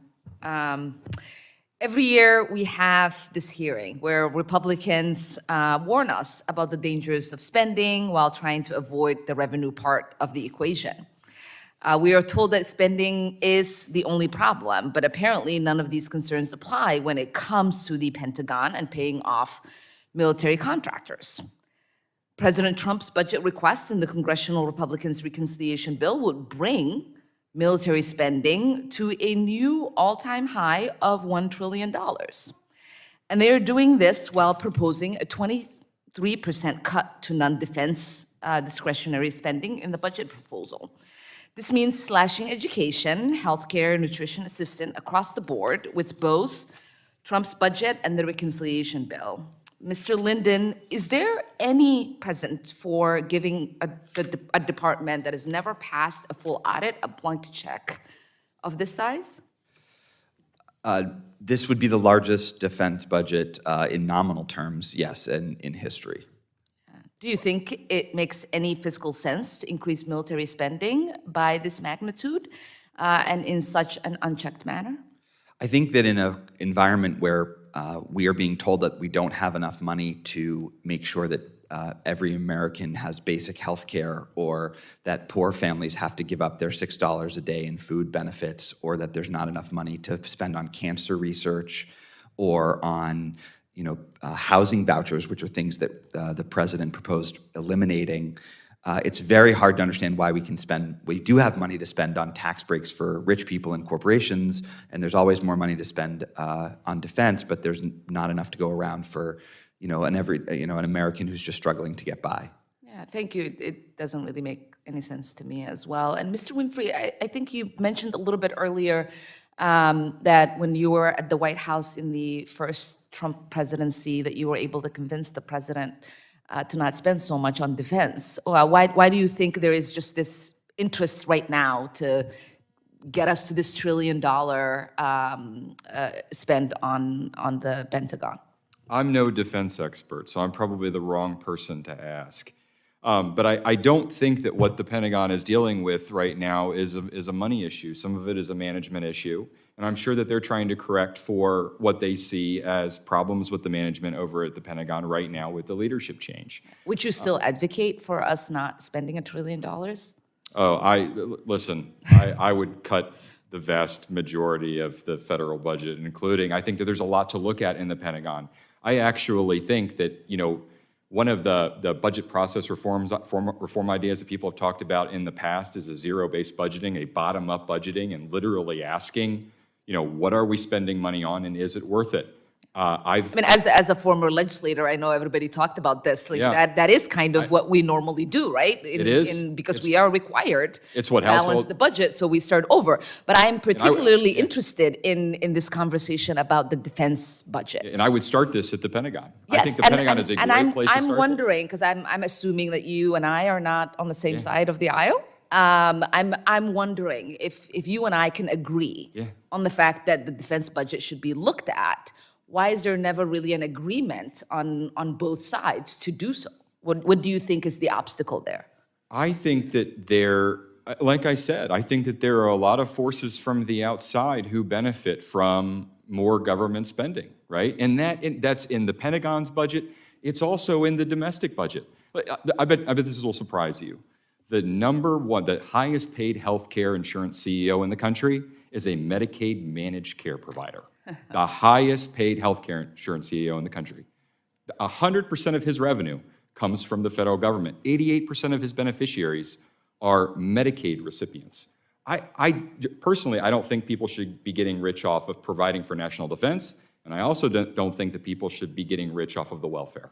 Yeah, I mean, I would agree. I once remember my son, when he was in sixth grade, he was really upset about the number of administrators that were in the school, and the fact that they got paid 3 times, 4 times more than his teachers, because he inquired. And I remember proposing legislation to level that out, to make sure that wasn't existing. I do think it is important for us to have these conversations, because if you are serious about fiscal responsibility and taking care of the American people with our tax dollars, then we have to be serious about where the money is being spent and where it's going. And the fact that we, have 800 military bases across the world, where our next adversary has one.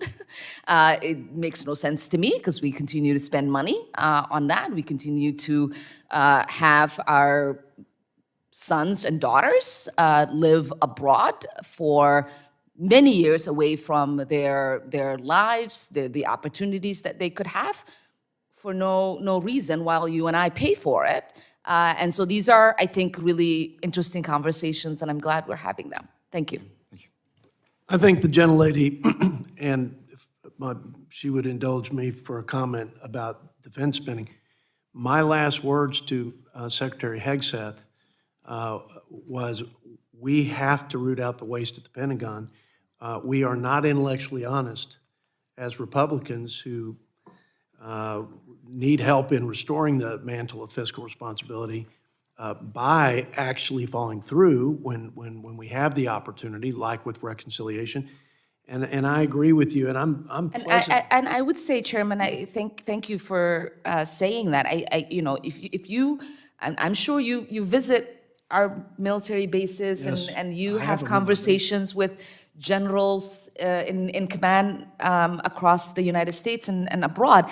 Every single conversation I've had with them is that we continue to manufacture weapons that they don't need, that are sitting in stockpiles. So there is a lot of conversations that we could have about the actual waste, and there is a reason why the Pentagon has never passed a single audit. And we should join forces to make sure that they do that before we give them a single dime. And every time I agree with you, I do it at my political peril. But Me too. I say we should not discriminate where there is waste. Of course. And where the sacred treasure of your constituents and mine are not being well spent for the mission of providing the common defense or the public good for that matter. And I know you're committed to that. I appreciate your comments. I just got 2 or 3 primary opponents for that side comment. But Let me know if you need help. help me less, Ms. Omar. If we get the Pentagon audited, I will work to make sure you win your Amen. primary. I don't know about the general, but I'll get you through your. We definitely have common ground there. Mr. Chuck Edwards from the great state of North Carolina, you just bring us on home with 5 minutes. Yeah, thank you, Mr. Chair. To all of our guests, thank you for being with us this afternoon. You know, I keep hearing this issue about tax cuts being just totally misrepresented. And I feel like I need to correct a couple of things that I heard from my colleague way on the other side of the aisle before I ask my question. The TCJA reduced, this is the truth, the TCJA reduced federal tax rates for households across every income level while increasing the share of taxes paid by the top 1%. That's the fact. And as many times as I hear that being contradicted, they can't change the fact. And I believe it's as important that we spend as much time talking about the truth as they spend trying to deceive the American public. The percentage decrease in effective tax rates was about 5% for the highest income group and 16% for half of the Americans whose income is below the median, essentially meaning high-income Americans paid a larger share of all taxes post-TCJA than pre-TCJA, and middle and low-income Americans paid a smaller share than before the TCJA. And I would encourage those folks that continue to contradict that to actually go and look at the numbers and not necessarily count on the headlines to get their news. So thank you for allowing me to share that, Mr. Chair. Dr. Rauh, interest cost as a share of federal revenue show that the federal government is diverting nearly a fifth of all federal resources every year, or about 18% to repay the interest on our debt the government owes after years of spending outside of our means.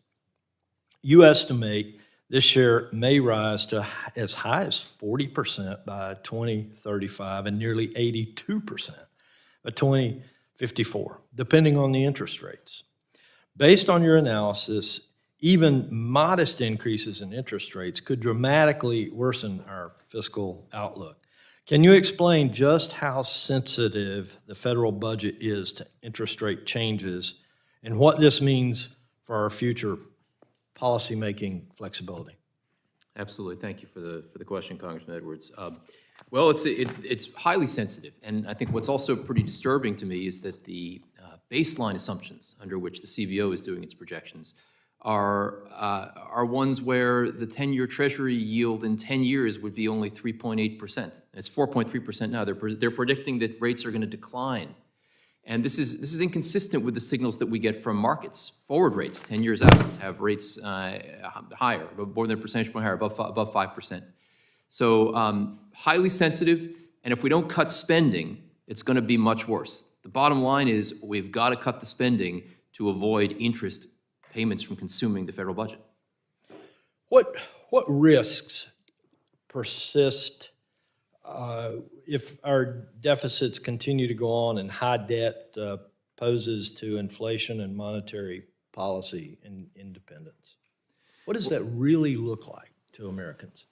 Well, I think the major challenge is going to be that if international markets lose confidence in the United States as a country that's going to repay its debt with non-devalued dollars, and they're going to charge us very high premiums, they're going to charge higher interest rates for our borrowing. Now, that does not only affect the federal government, that affects everybody because all interest rates in the market, in the United States market, are basically linked to the rates that the federal government pays. So it's going to mean higher consumer rates, higher rates for auto loans, higher rates for mortgages, higher rates for entrepreneurs who are starting businesses. That is going to be, and it's going to be sharp, and people are going to feel the pain. You know, it's very plausible that the Democrats lost the presidential election in 2024 because of an increase in inflation that then required an increase in interest rates to combat that. And everybody should be worried about paying a political price if the same thing happens again. And on the fiscal trajectory we're on, if we don't cut spending, I fear that could happen soon once again. And so right now, the average mortgage rate is what? I think Just ballpark. 6.5%, 6.75%. And presumably, were our debt to continue to increase at the rates that we just referenced, what could that mortgage rate become, do you think? Oh, well, I mean, first of all, I mean, for every percentage point higher in the federal government rate, you're gonna see most of that passed on through to mortgage rates. So we'd be looking at 10 to 15% mortgage rates, just like we had in the 1970s. This is not unprecedented. We had this in the 1970s, the early 1980s, and it's a revisit of that scenario, which today, given the much higher levels of debt, would really tank the economy in a very serious way. And so what I think I just heard you say is if we don't get our fiscal house in order, the impact to the American family, folks living back in the mountains of western North Carolina, or any place in Texas, all across America, interest rates are going to at least double, perhaps triple on their credit cards, on their mortgages, on their car payments, on everything where we have to borrow a dollar. Is that the message to the American people? That is correct. If we don't do something about it now, we're headed down that path, and time's running out. All right. Thank you very much. Mr. Chair, I see my time is over, so I thank the gentleman from North Carolina. Just when you thought you were done, I'm going to hold you hostage for just a few more closing comments. I'll ask if Ms. Omar wants to say a few words, so in the absence of the ranking member, to be fair on time. But look, I think everybody has a sense in their spirit that this last election was historic, and that our nation is at an inflection point. And that for Republicans at this juncture, although I think in the long run, especially for some of the larger entitlements that are insolvent essentially, and that if not addressed will put our seniors in an untenable situation automatically without any intervention. I think there are opportunities for bipartisan reforms to fix the solvency and ensure a sustainable safety net for seniors going forward. But in this moment, Republicans have what my Democrat colleagues had just a few years ago, this unilateral tool called budget reconciliation and a generational opportunity to right the ship, the fiscal ship of this country before it hits the sand and implodes. And in almost every scenario, including Mr. Linden, the Democrat witness, whatever you think about how we got there or whatever strategies for getting out of it, it's unsustainable and it's catastrophic if that cliff should effect should occur. We can't let it happen. And so my prayer and my rallying cry for my Republican colleagues is to step up to the plate.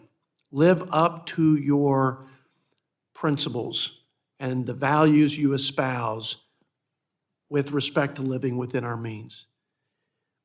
The deficits that are now $2 trillion and will double in just 10 years, adding $20+ trillion on top of the World War levels of indebtedness we have today. Those deficits are a tax on our children.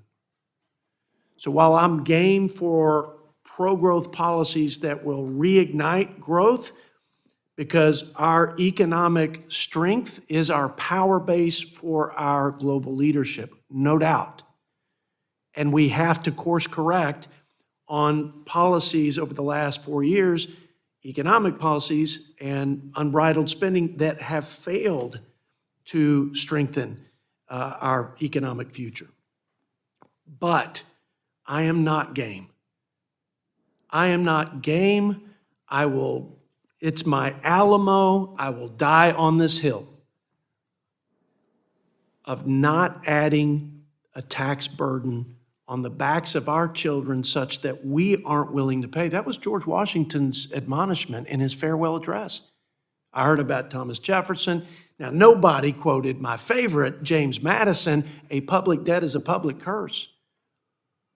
If we don't reverse that curse, we will be the first generation, like it or not, Republican or Democrat, to hand the country worse than we found it, and to not demonstrate the courage and the sacrificial leadership that every generation exerted in their moment of crises. I don't know how much time we have. I mean, we had Ray Dalio in here saying it's just a few years and America's going to have an economic heart attack. So I'm not going to relent until the ink is dry to make good on the president's call on my Republican colleagues and myself. Put our nation on a path to balance. I am going to fulfill that vision of our Treasury Secretary. Stabilize the debt, bring the deficit to GDP down to 3 to 3.5%. But do you know what that is, Mr. Linden? Do you know what that would cost us in terms of cuts? A lot more than what we have on the table today. Let me be clear, like $7 trillion, not the 1.5 to 2 trillion. So let's put things in perspective and let's be intellectually honest about this situation. To balance the budget over the 10-year window, which required 3 or 4 trillion when I was a freshman in 17 and 18, now requires 10 trillion in spending reduction, about 15 trillion overall. Holy smokes. This means that whatever we do, and I believe we did the right and responsible thing to frame up the fiscal guardrails and the budget targets so that they offset. We didn't play budgetary and accounting gimmicks. We said with revenue from growth and 2 trillion in spending reductions, which I think we have much more in savings from wasteful and unnecessary spending in the people's government. But if we do those things, not only will we not add to the deficit, we'll bring the debt to GDP and deficit to GDP down for once in my lifetime, and then we would have to rinse and repeat because we're not getting out of this debt hole with one reconciliation bill. But be clear, if we don't seize this moment, rise to this occasion, and channel our inner Thomas Jefferson and James Madison and George Washington and the greatest generation who took real bullets to ensure that this experiment in democracy and self-governance persisted. If we don't, then we have consigned our kids really to an economy that will be an utter failure to produce the opportunities that this country has from its birth. And it will also produce the kind of it will position us to fail to influence the world, and there will be values and there will be interests that are contrary to America's and our allies' interests that will win the day. So here we are on the precipice of who's going to own the 21st century. I mean, in terms of dominant influence. I don't think there's a more generous country in all the world, regardless of our disagreements. I don't think there's a more benevolent country. I don't think there's a country that strives for greater human ideals and rights than America. But it's all hanging out there. It's all dangling over the precipice of what something we actually have control over. Republicans have total control over this. I won't go through the list of things, but I heard Mr. McGarvey say, how are you going to reform Medicaid without cutting benefits? We have a list of things. I mean, check the Medicaid rolls twice a year instead of once a year, which is what we did before President Biden was president, and you save $160 billion. Start with program integrity. Don't let illegal immigrants receive the benefits of tax dollars in social services. I don't know if this is accurate, but one group says it's $150 billion. Okay, $9,000 per illegal immigrant. If that's true, then it's more than we spend on U.S. citizens, our most vulnerable citizens, on Medicaid. But regardless what the number of it is, it's unconscionable that you have so many programs, safety net programs that are not sustainable. And here we are allowing monies to be siphoned off, not just for illegal immigrants, but for things other than serving these most vulnerable people. And I'm talking about payroll tax and, or provider tax and other gimmicks. That's $600 billion. And the list keeps going on. A work requirement like we have in every other means-tested welfare program, $150 billion. I'm at a $1.5 trillion just in the list I wrote down, and I believe we would actually strengthen the benefit and the sustainability. And maybe there's some savings that we could plow into the most vulnerable to strengthen the benefit and improve the access. I'm open to that. But I hope my colleagues don't get paralyzed with political fear, because that's what's gotten us to this point. I hope that the scare tactics don't put them in a posture of inaction, because we will fail. And as Ben Franklin said at the Constitutional Convention, we will be a byword for generations to come. This is the chapter that's going to dictate that future. And I think it's going to turn in this moment. And I think we have the right president. I think he is totally committed to this in his heart of hearts. I think he has the political courage to do just about anything that he sets his mind to. And just like he is relentless and immovable in what he wants to do to address the trade deficit, because he knows this is the last opportunity to course correct, I would suggest there are many members like myself who are just as immovable and just as committed on our budget deficits because of what it will cost this country if we don't do something. Thank you for indulging me for that long diatribe. And if my colleague is still awake, I mean, if she's still lucid after that, I'm going to ask if she would just have the last word. And then we're just so grateful for your time. We really, every one of you, thank you for being here. Thank you, Mr. Chairman.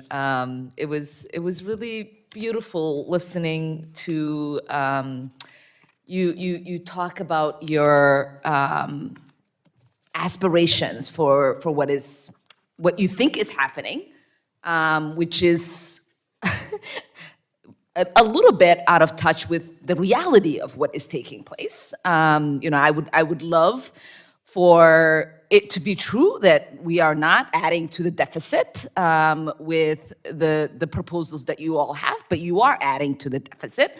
I would love for it to be true that we are going after folks who are on programs, undocumented, which people do not qualify for any program if they are not documented, which is not the reality.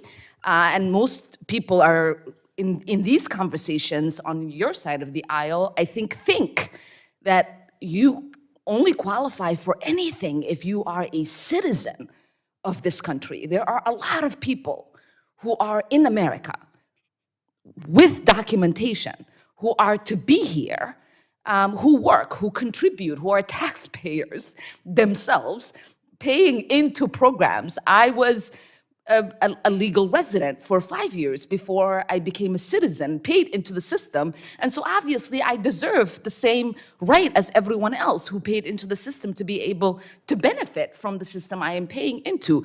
And that is not the conversation that anyone on your side of the aisle is having, because when you talk about undocumented folks, to your supporters, what they hear is everyone that is not born in the United States.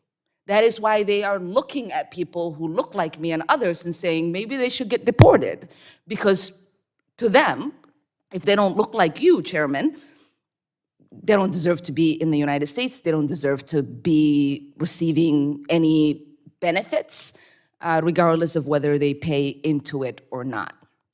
And the reality is that there are so many people in our country, as you've mentioned, who are vulnerable, who desperately need support in regards to healthcare, who need support in regards to housing, who need support in regards to education. And those are the people that we are not having a conversation about. When you propose $880 billion in cuts to Medicaid, you are not only going after people who shouldn't have access to the program, who already don't have access to the program, but you are going after our healthcare infrastructure. Because that level of cuts to any of our healthcare institutions, whether it is rural healthcare, whether it is urban healthcare, whether it is community healthcare centers, when you have that level of cuts, it means institutions are going to get shut down. So that means you and I, even if we have private healthcare, we might not be able to get the services that we need because that institution no longer exists. We have our Trauma One response healthcare centers in Minnesota saying, we rely on Medicaid and Medicare, 50%, 60%. So if that money is not coming, it means services are going to be disrupted. That means they're going to fire nurses. That means they're going to have to shut down some ambulances. That means they're going to have to shut down a couple of their wings. That means when I need care, God forbid, if something were to happen to me and I have to get flown in to Hennepin Healthcare, that service will be delayed. So we are not living in a country that is not interconnected with everybody that is in it, with the services that the government provides. And so when we are having these conversations, we have to be serious, we have to be honest, we have to talk about what these programs means. Because when you rely on a president that truly doesn't know much of what he is talking about as much as everybody wants to believe. This is a president yesterday talking to the Canadian Prime Minister saying we subsidize your country's economy. We don't subsidize their economy, we buy things from them.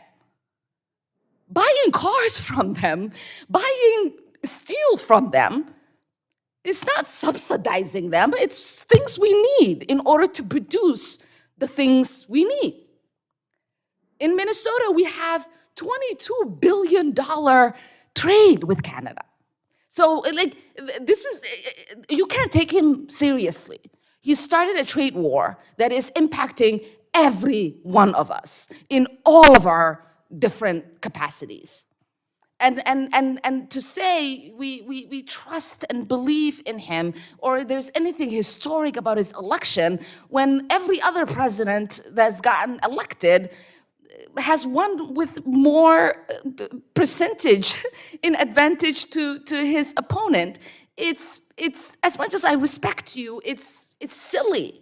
And I want, as colleagues, as people who are entrusted to be leaders in Congress, to have honest conversations and be real about the state of our country, the state of our economy, where we're going, and the real pain that the American people are feeling as they try to afford their lives, and think about how we can actually support them. And I yield back. I think the gentlelady and appreciate the participation of everybody, and especially our witnesses for being here. I've got to read this formal statement. Again, Dr. Rauh, Dr. Winfree, Mr. Schneider, Mr. Linden, we're grateful for your time and insight. Please be advised the members may submit written questions to be answered later in writing. Those questions and your answers will be made part of the formal hearing record. Any member who wishes to submit questions for the record may do so within 7 days. And with that, the committee, believe it or not, is finally adjourned.